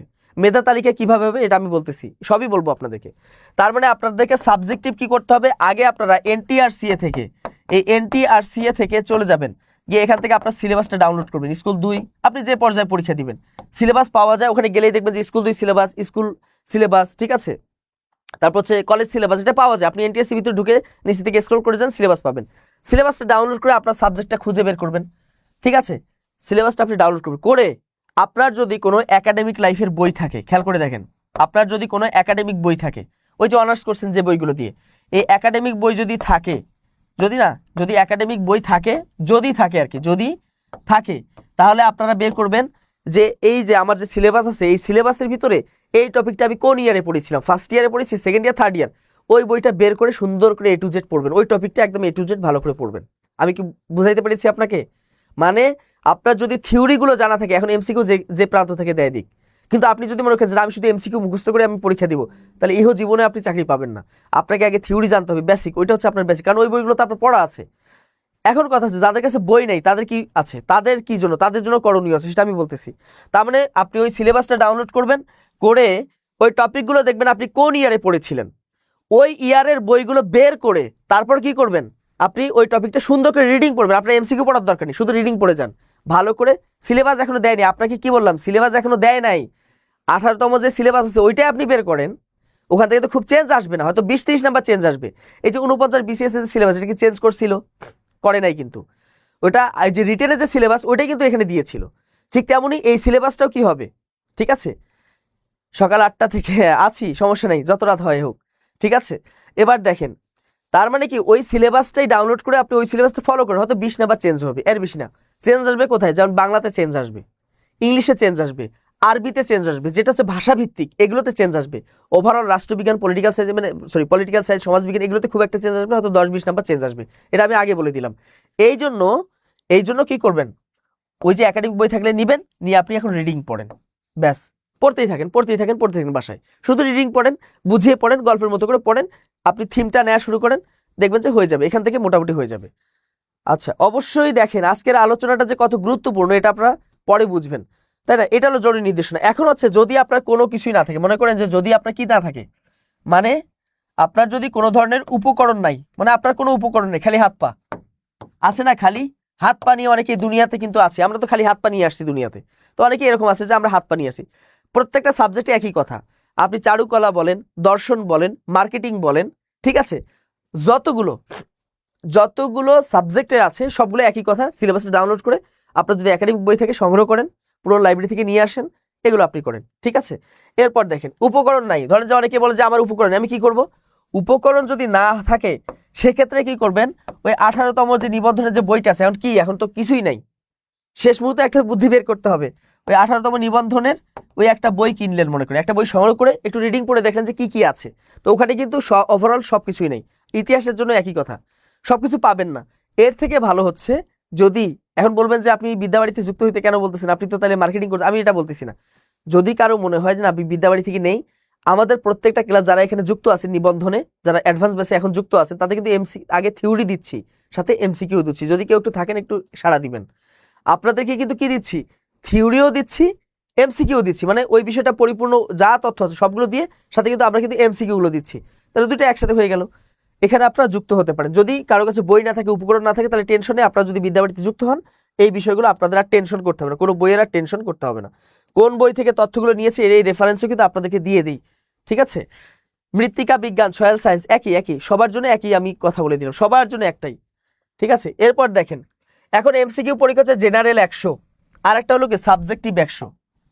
এখন জেনারেল 100 এবং সাবজেক্টিভ 100, আপনি যদি মনে করেন যে আমি জেনারেল 100 সাবজেক্টিভ 100 কিভাবে পড়বো, আপনার যে সময়টা আছে সামনে, তো প্রাইমারি পরীক্ষা, যারা প্রাইমারি পরীক্ষা দিবেন তারা তো জেনারেল, কিন্তু দেখেন এখানে একটা সুবিধা হচ্ছে কি, আপনাদেরকে বলি, যারা সামনে প্রাইমারি পরীক্ষাগুলো দিবেন, যারা সামনে প্রাইমারি পরীক্ষা দিবেন আর কি, প্রাইমারি পরীক্ষার্থী যারা আছেন, হ্যাঁ, তারা কিন্তু এই জেনারেলে কিন্তু আগায় আছেন, জেনারেলে কিন্তু অনেক দূর আগায় আছেন। তার মানে আপনারা কিন্তু একটা দিকে আগায় আছেন, তাই না? আপনারা এখন হয়তো একটু পিছিয়ে থাকবেন সাবজেক্টিভে, তো সাবজেক্টিভ হচ্ছে প্রাইমারি পরীক্ষার পরে শুরু করবেন, সমস্যা নেই। তো আপনারা জেনারেলটা এখন ভালো করে পড়েন। আর যারা এখনো প্রাইমারি পরীক্ষা দিবেন না, শুধু নিবন্ধন দিবেন আর কি, তাদের জন্য বলবো তারা জেনারেলটাও একটু একটু শুরু করেন, সময়টাকে দুইটা ভাগ করেন, সমান গুরুত্ব দিতে হবে। ধরেন যে দিনে 10 ঘন্টা পড়বেন, 5 ঘন্টা জেনারেল পড়েন, 5 ঘন্টা সাবজেক্টিভ পড়েন, অথবা 6 ঘন্টা জেনারেলে দেন, 4 ঘন্টা সাবজেক্টিভে দেন, দুটো সমান গুরুত্বপূর্ণ। কারণ কি, জেনারেলে হয়তো নাম্বার তোলাটা একটু টাফ হবে। জেনারেলে আপনি কত পাইলেন, 70 পাইছেন, সাবজেক্টিভে আপনি 90 পাইছেন, তাহলে এই যে সাবজেক্টিভটা কত হয়ে গেল, 160 হয়ে গেল। এখন ভাইভাতে গিয়ে দেখা যায় 20-এর মধ্যে আপনি 15 পাইলেন, 175 নম্বর, ভালো একটা নম্বর, বুঝতে পেরেছেন, একটা ভালো নম্বর হয়ে গেছে। এবার দেখেন, তাহলে এই জন্য যারা প্রাইমারি পরীক্ষা দিবেন তাদের ভাই ঘাবড়ানোর কিছু নাই, আপনারা কিন্তু জেনারেলে অন্যদের থেকে আগায় আছেন, আগায় থাকবেন। আপনারা জেনারেলটাই একদম ক্লিয়ার করে পড়েন, পরে পরীক্ষাটা হয়ে গেলে তখন আপনি সাবজেক্টটা শুরু করেন। আচ্ছা, সমাজবিজ্ঞানের সাবজেক্টে কোন বিষয়ে পড়তে হবে, এই জন্য বলেছি যারা এখানে সাবজেক্টিভে আর যারা এখানে কমেন্টস করতেছেন, আমি বলতেছি যে এনটিআরসিতে গিয়ে সিলেবাস ডাউনলোড করবেন, স্কুল নাকি কলেজ নাকি স্কুল 2 সিলেবাসটা ডাউনলোড করে নিয়ে আপনি কোন সাবজেক্টে পরীক্ষা দিবেন সেই সিলেবাসটা দেখবেন কি কি তথ্য আছে। যদি তথ্যগুলো থাকে আপনার কাছে, যদি একাডেমিক বই থাকে, তাহলে সেই একাডেমিক বইটা সংগ্রহ করে আপনি পড়বেন, আর না থাকলে আমরা তো আছি, টেনশনের কোনো কারণ নেই। আচ্ছা, তো এখন এই জেনারেলটা আপনারা শুরু করবেন, তাই না? এটা আপনারা শুরু করবেন আস্তে আস্তে, যেমন বাংলা, ইংরেজি, গণিত, সাধারণ, এটা শুরু করুন। আর এদিকে আপনার সাবজেক্টিভ 100, এটা আস্তে আস্তে শুরু করলেন। তবে সাবজেক্টিভ 100 হচ্ছে যে যারা একবারে শুরু থেকে শুরু করবে তারা থিওরি বেস পড়বেন, আগে থিওরি পড়বেন, আগে প্রশ্নে যাবেন না। প্রশ্ন পড়তে গেলে মাথা মুথা শেষ হয়ে যাবে, আগে আপনার থিওরিটা শেষ করেন। বইয়ে কি আছে তথ্যগুলো একটু ভালো করে বুঝে বুঝে নোট করে পড়েন, একটু নোট করে করে পড়েন। যেন আমি সিম্পলি যদি বলি যে এখানে যদি কেউ থাকে ইতিহাস, হ্যাঁ একদম সহজ কথা, ইতিহাস বলে সবাই বুঝে আর কি, কারণ এটা জেনারেল নলেজ তো সবাই বুঝে। এখন দেওয়া আছে যে কি, যে ব্রিটিশ শাসন দেওয়া আছে, ইস্ট ইন্ডিয়া কোম্পানি শাসন যে 1757 থেকে 1857, 100 বছর। এই ঘটনাটা আপনি ভালো করে কি করেন, এই ঘটনাটা আপনি ভালো করে পড়েন। আচ্ছা, সাবজেক্টিভ বিষয়টা ভালো করে একটু খেয়াল করেন, আমি যদি একটু ক্লিয়ার ধারণা দিই। জেনারেল তো সবাই জানেন, জেনারেল পড়তে পড়তে আপনারা হাফেজ হয়ে গেছেন। সাবজেক্টিভটা কিভাবে পড়বেন, সাবজেক্টিভ, এই সাবজেক্টিভটা আপনারা কিভাবে শুরু করবেন, এটা আমি একটা আপনাদেরকে স্বচ্ছ ধারণা দিই। এক নাম্বার হচ্ছে এনটিআরসিএ থেকে, ভালো করে দেখি, এনটিআরসিএ থেকে আগে সিলেবাস নেবেন, থেকে কি করবেন, সিলেবাসটা ডাউনলোড করবেন। সিলেবাস ডাউনলোড করে 2 নাম্বার হচ্ছে এই সিলেবাসটা ভালো করে আগে পড়বেন। সিলেবাস কি করবেন, আগে পড়বেন কি কি আছে। সিলেবাস পড়ার পর 3 নাম্বার হচ্ছে এই যে সিলেবাস আছে, এই সিলেবাস অনুযায়ী কি করবেন, যদি একাডেমিক বই থাকে, তাই না, কোন বই, সিলেবাস অনুযায়ী যদি আপনাদের একাডেমিক কোনো বই থাকে, একাডেমিক বই যদি থাকে, বললাম আর কি, যদি থাকে, এটা কি করবেন, বের করবেন বা সংগ্রহ করবেন। বের করে নেওয়ার পর ওই টপিক অনুযায়ী আপনারা বাসায় রিডিং পড়বেন। কি পড়বেন, 4 নাম্বার হচ্ছে থিওরিগুলো পড়বেন। সেই থিওরিগুলো কিভাবে পড়বেন, একটা খাতা নেবেন, যেমন 1757 থেকে 1857, এটা বলে সবাই বুঝবে, এটা জেনারেল নলেজের মধ্যে পড়ে, তো সবাই বুঝবে। 1857 এটা হচ্ছে কি, ইস্ট ইন্ডিয়া কোম্পানি 100 বছর শাসন করছে। এই 100 বছর ইস্ট ইন্ডিয়া কোম্পানি শুরুতে কি কি ঘটনাগুলো করছে এগুলো হচ্ছে নোট করবেন, মানে বুলেট আকারে, মানে কি এমসিকিউ আকারে নোট করবেন, যে পলাশীর যুদ্ধ হয় এত সালে, এটা হয় এত সালে, এভাবে কি আপনারা নোট করে বাসায় পড়বেন। বুঝতে পেরেছেন? আর যদি কারো যদি না থাকে কোনো কিছু বইটই, কোনো বই নাই কিছু নাই, তারা আমাদের বিদ্যাবাড়ির সাথে যুক্ত হতে পারেন। আপনারা আপনাদের যা যা দরকার আছে, যারা 49 ছিলেন এখানে তারা বিষয়টা ভালো করেই জানেন, একদম ওভারঅল থিওরি প্লাস এমসিকিউ সবগুলো আপনাদেরকে সরবরাহ করে দেওয়া হবে। এইভাবে কি করবেন? হ্যাঁ, আমাদের ব্যাচ চালু আছে। এবার দেখেন বাংলা নম্বর বন্টন যদি 100 নম্বরের হয় তাহলে সেক্ষেত্রে বুঝতেই পারতেছেন বাংলা হয়তো কত হবে। এবার একটু কথা আছে, আপনাদেরকে একটু আভাস দেই, আপনাদেরকে একটু হালকা করে একটু আভাস দিয়ে যাচ্ছি, এটা হবে কিনা জানি না, তবে হলেও হতে পারে। আপনারা 50তম প্রাইমারিতে দেখেছেন বাংলা এবং ইংলিশে কিন্তু নম্বর বাড়িয়েছে, খেয়াল করেছেন? এই নিবন্ধনে এমনও হতে পারে যে বাংলায় করলো 30, ইংলিশে করলো 30, কত হলো 60। আবার দেখেন এই যে গণিতের সাথে বিজ্ঞান এটা যুক্ত করে এখান থেকে কত দিল 15, বা এখান থেকে দিল 10, বা এখান থেকে কত দিল, ধরেন যে এখান থেকে এখানে দিল 20, আর সাধারণ জ্ঞানে এখানে দিল 20। আমি কি খেয়াল করে দেখেন আমি কিন্তু আপনাদেরকে আগেই কিন্তু তথ্যটা দিচ্ছি, এরকম হবে বলে এখানে হতেও তো পারে, কারণ যেভাবে সিলেবাসগুলো চেঞ্জ করছে, যে সেখানে কি আগে তো কি ছিল যে বাংলায় 25 ছিল, ইংলিশে 25, গণিতে 25, সাধারণ জ্ঞান 25, না এবার কিন্তু সিলেবাস একটু চেঞ্জ কিন্তু করতে পারে। সেটা কি করলো যে বাংলায় দিল 30, ইংলিশে দিল 30, কারণ কি বাংলা এবং ইংলিশে ভাষাগত জন্য দক্ষ হয়, টিচাররা যেন কি হয়, দক্ষ হয়, এই জন্য আর কি। এরপর দেখেন যে 20 কত পাইলো, 20 পাইলো, তাই না? এরপর হচ্ছে কি, তাহলে দেখেন গণিত এবং সায়েন্স মানে বিজ্ঞান এটা মিলে 20, আর বাংলাদেশ বিষয় আন্তর্জাতিক এখানে দিল 20, এরকম কিন্তু করতে পারে। তো এখানে কিন্তু তাহলে মনে রাখবেন যে বাংলা ইংলিশে যদি নম্বর যদি বাড়িয়ে দেয় তাহলে কিন্তু আপনাদের জন্য কিন্তু একটু টাফ হবে, তাই না? ইতিহাসে কোর্স করবো যে এখানে আছে না, সাধারণ জ্ঞান বাদ দেয়নি। এই যে অনেকেই বলেছে যে সাধারণ জ্ঞান বাদ দিয়ে বিজ্ঞান আসবে, ভাই বাংলাদেশে এমন কোনো একটা চাকরি পরীক্ষা আছে যেখানে সাধারণ জ্ঞান নাই? এটা হচ্ছে অহেতুক কথা, অমূলক কথা। সাধারণ জ্ঞান বাদ দিবে কোত্থেকে? সাধারণ জ্ঞান বাদ দিলে কি দিবে? হয়তো ইংলিশে নাম্বার বাড়াবে, বাংলায় নাম্বার বাড়াবে, তো সেটাও তো কি হবে, একটা জুলুম হয়ে যাবে না? সাধারণ জ্ঞান বাদ যাবে না, হয়তো নম্বর একটু কমাবে। তার মানে যেহেতু বলেছে যে অনেকেই বলেছে যে সাধারণ জ্ঞান বাদ দিবে, তার মানে আপনারা একটু থাকেন যে আপনাদের মনে হয় বাংলা ইংলিশে 60 নাম্বার করবে, আমার কাছে কেন জানি মনে হচ্ছে। এখন বাকিটা আল্লাহর ইচ্ছা, বা তাদের মানে বাকিটা হচ্ছে কি তাদের ইচ্ছা আর কি। এখন দেখেন সাবজেক্টিভ কত থাকবে, সাবজেক্টিভ হবে 100 নম্বরে। তো সাবজেক্টিভ প্রস্তুতি কিভাবে নেবেন সেটা তো আমি সুন্দর করে আপনাদের লিখে দিয়েছি, 100 নম্বরের সাবজেক্টিভ হবে, 100 নম্বর হবে। হ্যাঁ, এটা কেমন হবে? এখন কিছুদিন আগে একটা তথ্য ছড়িয়েছিল যে মাদ্রাসা এবং কারিগরিতে জেনারেল হবে 160 আর সাবজেক্টিভ হবে জেনারেল 140, না সাবজেক্টিভ 140 আর জেনারেল হবে 60। ভাই এটা এখনো চালু হয়নি, এটা নিয়ে এখনো পর্যালোচনা চলছে, তারা আপনাদেরকে জানাই দিবে। সিলেবাসটা আপনারা ডাউনলোড করে নেবেন, এটা সিলেবাস পাওয়া যাবে। আর হচ্ছে ভাইবা 20, এখন হচ্ছে কি ভাইবা নাম্বার 20, এখানে তো বুঝেন ভাইবাতে পোশাক পরিচ্ছেদ, আর তারপরে এখন তার সার্টিফিকেটের উপর ওইভাবে নাম্বার থাকবে না, মানে ওভারঅল আর কি। এখানে প্রশ্ন জিজ্ঞাসার উপর বা সার্টিফিকেটের থাকলেও এখানে কি হবে, সহকারী মৌলভী আরবি বিষয়, হ্যাঁ এগুলো আছে, সহকারী মৌলভী আরবি বিষয় জুনিয়র কোর্স, এগুলো আমাদের বিভিন্ন সাবজেক্টের কোর্স আমাদের চালু আছে, এগুলো সাবজেক্টের কোর্স চালু আছে। আপনারা দেখেন এখানে লিঙ্কে দেখেন, এখানে আপনাদের লিঙ্ক জানিয়ে দিচ্ছে, আমাদের এনটিআরসি সকল সাবজেক্টের কোর্স চালু আছে, টেনশনের কারণ নেই। আপনারা বিদ্যাবাড়ি.com ওয়েবসাইটে গেলেই আপনারা দেখতে পাবেন, ঠিক আছে? এবার দেখেন ফাইনাল নির্বাচন, এবারের ফাইনাল নির্বাচনটা একটু অন্য পদ্ধতিতে হবে। মানে আগে যেমন ছিল যে লিখিতর উপর প্রিলিও যোগ হইতো না, ভাইভাও যোগ হইতো না, শুধু লিখিত। এবারই প্রথমবারের মতো আপনাদের এমসিকিউ এবং মৌখিক এই দুইটা নম্বর একসাথে যোগ করে যে নম্বরটা আপনারা পাবেন সেটার উপরই চূড়ান্ত ফলাফল আপনাদেরকে দেয়া হবে। বুঝতে পেরেছেন? তার মানে দেখেন এমসিকিউ হলো 200, জেনারেল 100, সাবজেক্টিভ 100, আর একটা হচ্ছে ভাইভা হলো 20, ইকুয়াল কত হয় 220।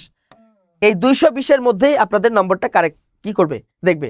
তো আপনারা নিশ্চিত থাকেন এই 200 যদি 20 নাম্বার হয়, এখানে কিন্তু ঘাপটি মেরে বসে আছে 49তম বিসিএস এর যারা ছিল প্রার্থী, ওরা কিন্তু ঘাপটি মেরে বসে আছে কখন সুযোগটা আসে, তাই না? দেখবেন এখানে কিছু কিছু সাবজেক্টে 170, কিছু সাবজেক্টে 180, যেমন ইতিহাস, ইসলামী ইতিহাস, রাষ্ট্রবিজ্ঞান, সমাজ কল্যাণ, সমাজকর্ম, এই সকল সাবজেক্টে দেখবেন যে 170-80তেও চাকরি হচ্ছে না, খুবই তো হাড্ডাহাড্ডি লড়াই। এরকম প্রার্থী কিন্তু আছে, অবাক করার কিছু নাই। এরকম প্রার্থী দেখবেন প্রত্যেকটা জেলাতে এরকম 2-4-5 জন মানুষ কিন্তু আছে। বুঝতে পেরেছেন? 2-4-5 জন আছে যে 220-এর ভিতর, মানে ভাইবা সহ 220-এর ভিতর 170-80 পাওয়ার মতো মানুষ কিন্তু আছে, যে এটা আমরা 49-এই বুঝতে পেরেছি। ইসলামিক স্টাডিজ প্রভাষক আছে, এগুলো সবগুলো ব্যাচ আমাদের চালু আছে, ঠিক আছে? এগুলো চালু আছে। তার মানে এখানে আপনাদের দুইটা মিলে কি হবে, এটা হবে চূড়ান্ত নিয়োগ কি হবে, এই যে আপনাদের যখন রেজাল্টটা দিয়ে দিল, তাই না, রেজাল্ট কিন্তু দিয়ে দিল, ভাইবা পর হইলো, তারপর ভাইবা নিয়ে রেজাল্ট দিয়ে দিল, ফাইনাল রেজাল্ট হয়ে গেল। প্রিলি হলো, প্রিলিতে আপনি পাস করছেন কিনা এটা হলো, এরপর ভাইবা দিলেন, এখন 2টা নম্বর যোগ করে ফাইনাল রেজাল্ট দিল। রেজাল্ট দেওয়ার পর আর কোনো গণবিজ্ঞপ্তি নাই, সরাসরি চূড়ান্তভাবে নির্বাচিত প্রার্থীদের মেধার ভিত্তিতে তালিকা প্রণয়ন করা হবে।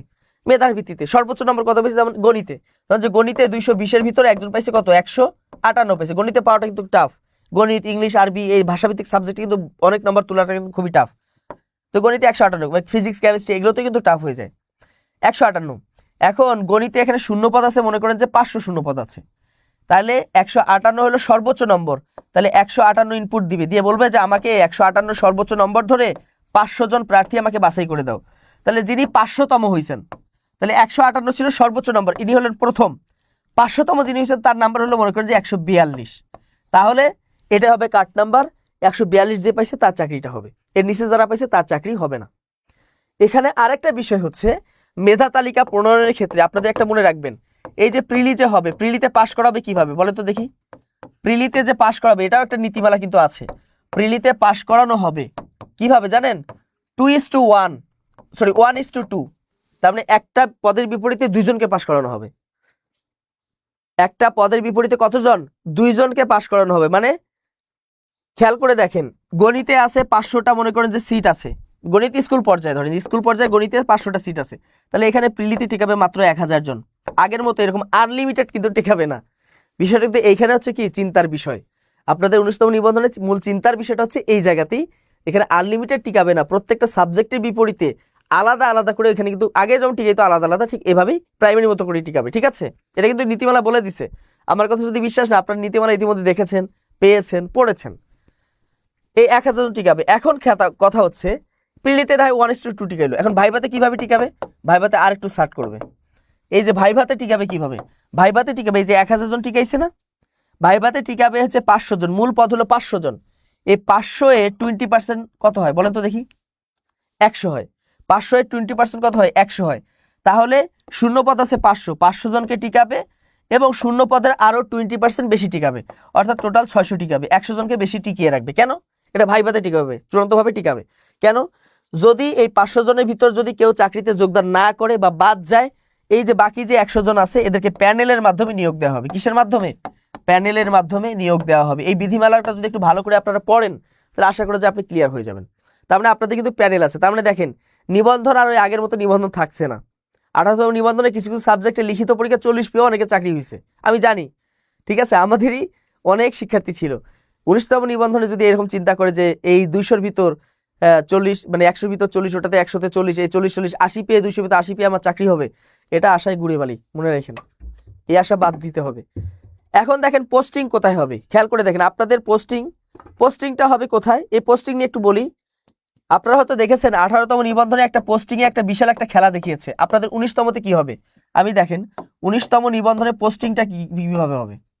1 নাম্বার হচ্ছে দেখবে আগে নিজ এলাকা, মানে আপনি চয়েস যেখানেই দেন না কেন, ধরেন এখন দেখেন চয়েস কিভাবে হবে, এটাও কিন্তু আপনাদের সার্কুলার বোর্ডে দিবে। হয়তো আবেদনের সময় আপনাকে চয়েস দিতে হবে, আবেদনের সময় আপনাকে চয়েসগুলো দিতে হবে প্রতিষ্ঠানে। এখন যেহেতু কোনো বিজ্ঞপ্তি থাকবে না, আবেদনের সময় তো চয়েস দিতে হবে, বা পরেও দেয়া লাগতে পারে, বলা যায় না। তো আপনি ধরেন যে চয়েস দিয়েছেন, যদি চয়েস সিস্টেমটা থাকে, তাহলে আপনাকে আগে প্রায়োরিটি দিবে নিজ এলাকা, আগে দেখবে নিজ এলাকা। নিজ এলাকায় যদি না থাকে তাহলে দেখবে পাশের এলাকা, মানে পাশের জেলা। এভাবে না থাকতে থাকতে থাকতে লাস্টে গিয়ে যেখানে পাবে ওইখানে আপনাকে নিয়োগ দিবে। কিন্তু আপনাকে আগে দেখবে নিজ এলাকায়, এমন না যে আগে আপনি যেটা দিচ্ছেন ওইটাতে আপনাকে দিয়ে দিবে, বিষয়টা এমন না। আগে দেখবে যে আপনার নিজ এলাকায় আছে কিনা। আপনি আপনার নিজ এলাকা যদি একদম সবার শেষে দেন, তাও ওই নিজ এলাকাটাকে আগে দেখবে তারা। বুঝাইতে পেরেছি এটা? তাহলে এটা হবে আর কি। এখানে দেখেন আপনাদের নিবন্ধনের চাকরিটা কেন করবে, নিবন্ধন চাকরি একটা ভবিষ্যৎ আছে। কি কি ভবিষ্যৎ আছে একটু ভালো করে দেখেন। সেটা চাকরির স্থায়িত্ব আছে, আপনারা দেখেছেন এটা কিন্তু চাকরি, স্থায়ী চাকরি। স্থায়িত্ব বুঝেন, যদিও নিবন্ধন এমপিওভুক্ত, তারপর চাকরিটা হলো স্থায়ী। সামাজিক একটা মর্যাদা আছে, বেতন স্কেল আছে, এবং অন্যান্য সুযোগ সুবিধা তো আছে। আর নতুন যদি পে স্কেল আপনারা পেয়ে যান, নতুন পে স্কেল, আমি বারবার গত বছর বলেছিলাম যে পে স্কেল আসবে আসবে আসবে, পে স্কেল কিন্তু 26 সালে মোটামুটি পেয়ে যাবেন, নতুন গভর্নমেন্ট আসুক বা না আসুক আপনারা পেয়ে যাবেন আশা করা যায়। দ্রুত পদোন্নতির একটা সুবিধা আছে, পদোন্নতি এখানে কিন্তু জটিলতা নাই।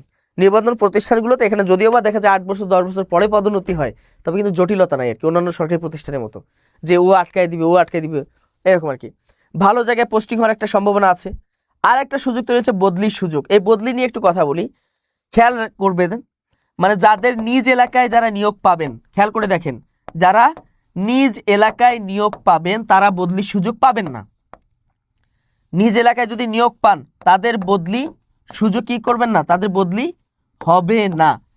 যারা দেখা যায় নিজ এলাকার বাইরে যারা কি পেয়েছেন, যারা বাইরে নিয়োগ পেয়েছেন, ধরেন যে আমার বাড়ি হলো রাজশাহী, এখন আমাকে নিয়োগ দিয়েছে রাঙ্গামাটি, তাহলে আমি বদলির সুযোগ পাবো, ঠিক আছে। কিন্তু আমার বাড়ি রাজশাহী, আমাকে ধরেন রাজশাহীর কোথায়, রাজশাহী ধরেন সদরেই, আমার চাকরি হয়েছে রাজশাহী সদরে, আমাকে কিন্তু বদলির সুযোগ দিবে না, ঠিক আছে। তার মানে যাদের বাইরে চাকরি হয়েছে তারা কিন্তু বদলির সুযোগ পাচ্ছেন, ঠিক আছে। যাদের নিজ এলাকার বাইরে চাকরি হয়েছে তারাই কি পাবেন, তারাই এই বদলিটা পেয়ে যাবেন। আর একটা হলো অবসরকালীন সুবিধা। অবসরকালীন সুবিধা হচ্ছে বর্তমান নীতিমালা, অনেকেই হয়তো জানেন না। বর্তমান নীতিমালা যেটা, চারুকলা নিয়ে কথা বলেছি, প্রত্যেকটা সাবজেক্ট নিয়ে কথা বলেছি। আমি বলেছি যে আপনারা একটু দয়া করে সিলেবাসটা ডাউনলোড করেন, করে কি কি আছে কিভাবে পড়বেন এটা কিন্তু আমি বলেছি, ঠিক আছে। ওভারঅল আমি সব কিছু নিয়ে বলেছি। আজকে কিন্তু স্পেসিফিকভাবে পুরা নিবন্ধন জিনিসটা বা সবগুলো সাবজেক্টের উপরে একটা কি সারসংক্ষেপে আমি বলতেছি। অবসরকালীন সুবিধা হচ্ছে আপনি সর্বশেষ হয়তো নিবন্ধনের আপনি অবসরকালীন সুবিধাটা হয়তো বুঝেন না।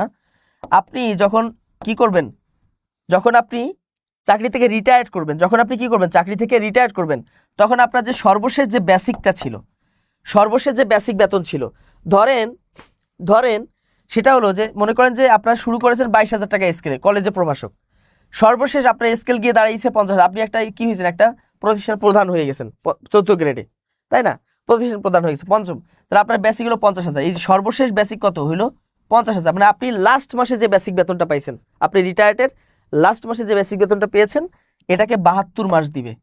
কত মাস? এটাকে 72 মাসের আপনাকে এককালীন টাকা দিবে, ঠিক আছে। আচ্ছা হ্যাঁ, কমেন্ট পড়েন না কেন? কমেন্ট পড়তেছি। এখানে দেখেন কৃষি শিক্ষা বিষয়ে কথা বলতে, আমি ওভারঅল সবগুলো সাবজেক্ট নিয়ে কথা বলেছি। আচ্ছা, পেনশন পাবে কি এইখানে? না, এখনো পেনশন কিন্তু এমপিভুক্ত প্রতিষ্ঠানে কিন্তু পেনশন নাই, তবে এগুলো কিন্তু সরকারি হয়ে যাবে। আমি আগামী একটা কথা বলে দেই যে আগামী 2030 সালের মধ্যে অধিকাংশ প্রতিষ্ঠান কিন্তু সরকারি হয়ে যাবে, শিক্ষা প্রতিষ্ঠানগুলো। এটার একটা ধারা কিন্তু শুরু হয়েছে, যদি আগামীতে নির্বাচিত গভর্নমেন্ট যদি আসে, তাদের যদি সদিচ্ছা যদি থাকে, ঠিক আছে। এবার দেখেন, তাহলে এই যে 72 গুণ দিয়ে একটা টাকা একটি পাবেন।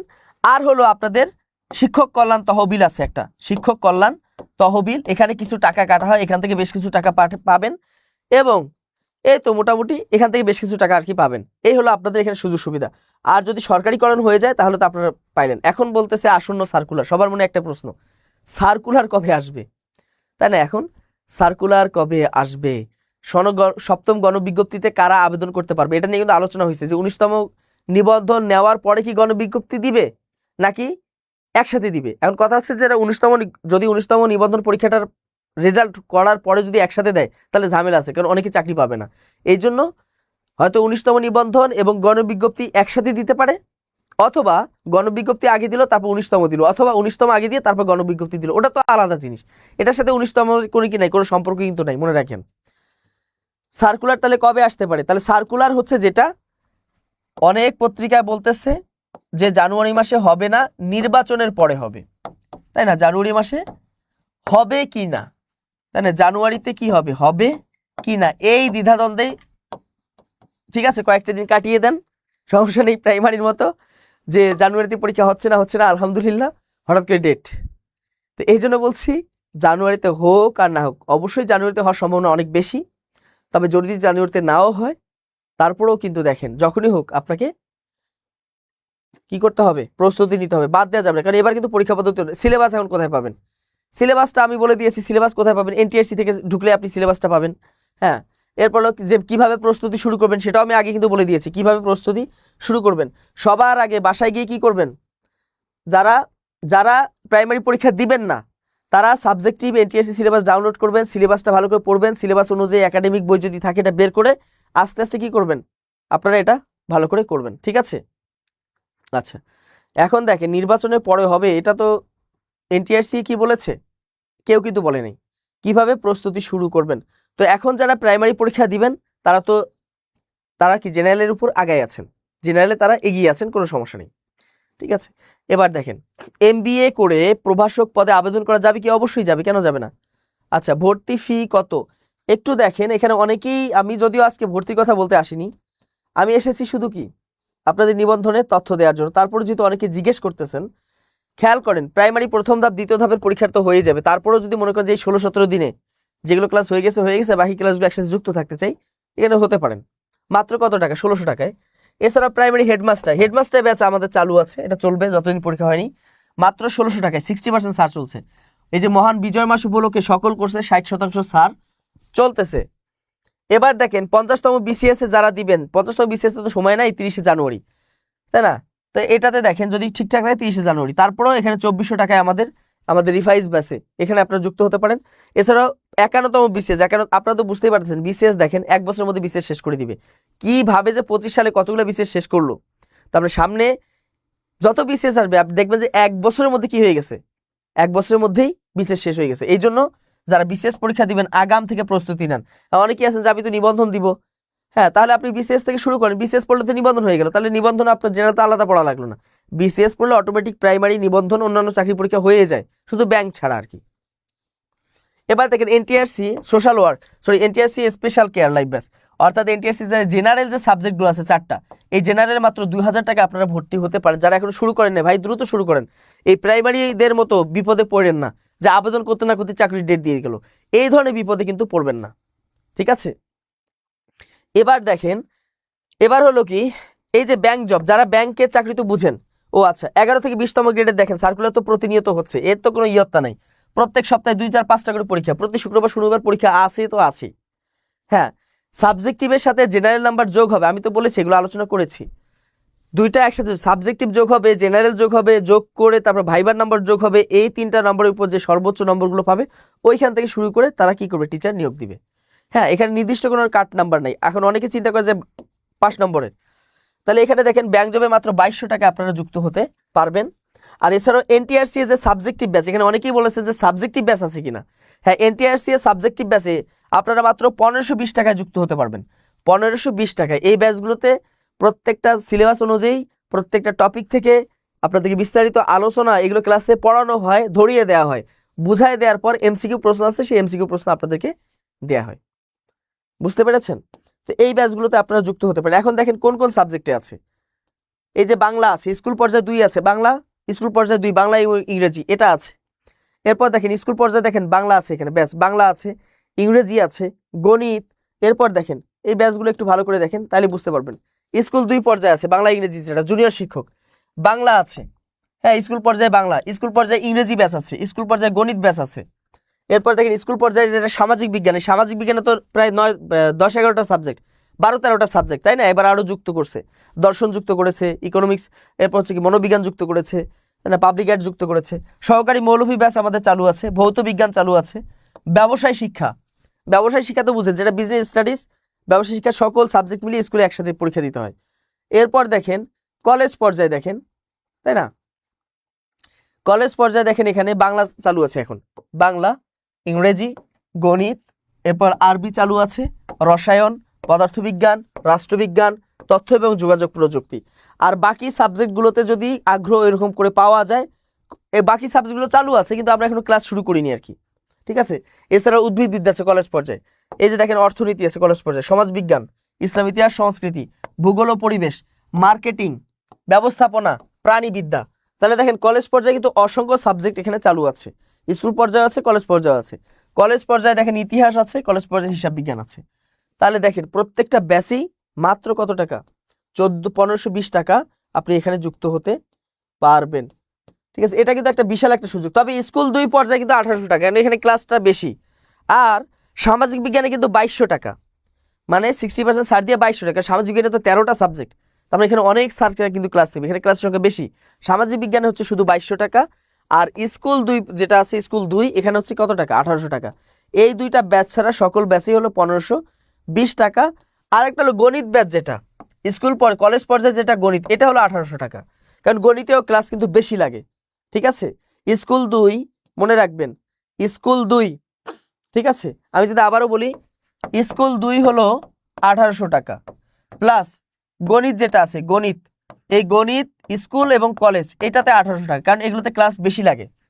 আর যেটা হচ্ছে সামাজিক বিজ্ঞান, যেটা হলো কি বিজ্ঞান, সামাজিক বিজ্ঞান যেটা আছে, সামাজিক বিজ্ঞান যেটা হলো স্কুল পর্যায়ে, যেটা হলো কি পর্যায়ে, স্কুল পর্যায়ে, এটা হলো 2200 টাকা, কারণ এখানে ক্লাস হবে 50 থেকে 60টা ক্লাস হবে, অনেকগুলো, ঠিক আছে, 50 থেকে 60টা ক্লাস হবে। তো এই ছিল আছে হলো আপনাদের যে তথ্যগুলো। তো যে কোনো ভর্তি সংক্রান্ত তথ্য জানার জন্য আপনি এই নম্বরটি দিয়ে যোগাযোগ করুন, 09644330000। এই নম্বরে আপনি যোগাযোগ করবেন যে কোনো চাকরি সংক্রান্ত তথ্য, কোনো ব্যাচ আছে কিনা, এটা আর কি। আর এখানে যারা আছেন অবশ্যই শেয়ার দিয়ে রাখবেন, অন্যরা উপকৃত হবে। কিভাবে এখনো কিন্তু বুঝতেছে না যে 19তম নিবন্ধন কিভাবে হবে, অনেকের মনে অনেক সন্দেহ। এছাড়া আমাদের যে ওয়েবসাইট আছে বিদ্যাবাড়ি.com, এই ওয়েবসাইটে গেলে আপনি এই ব্যাচগুলো সম্পর্কে জানতে পারবেন। আমাদের ফেসবুক পেজে যুক্ত থাকেন, নিয়মিত লাইভ হয়, নিয়মিত তথ্যগুলো দেওয়া হয়। ইউটিউব চ্যানেলে যুক্ত থাকেন, এখানে নিয়মিত আপনি এই লাইভগুলো পেয়ে যাবেন আর কি। তো এতক্ষণ প্রায় 1.5 ঘন্টা ধরে যারা আমার সাথে যুক্ত ছিলেন, আজকের এই আজকের এই বিজয় দিবস নাকি স্বাধীনতা দিবস, আজকের এই বিজয় দিবস, আবার অনেকেই বলে যে শহীদ দিবস।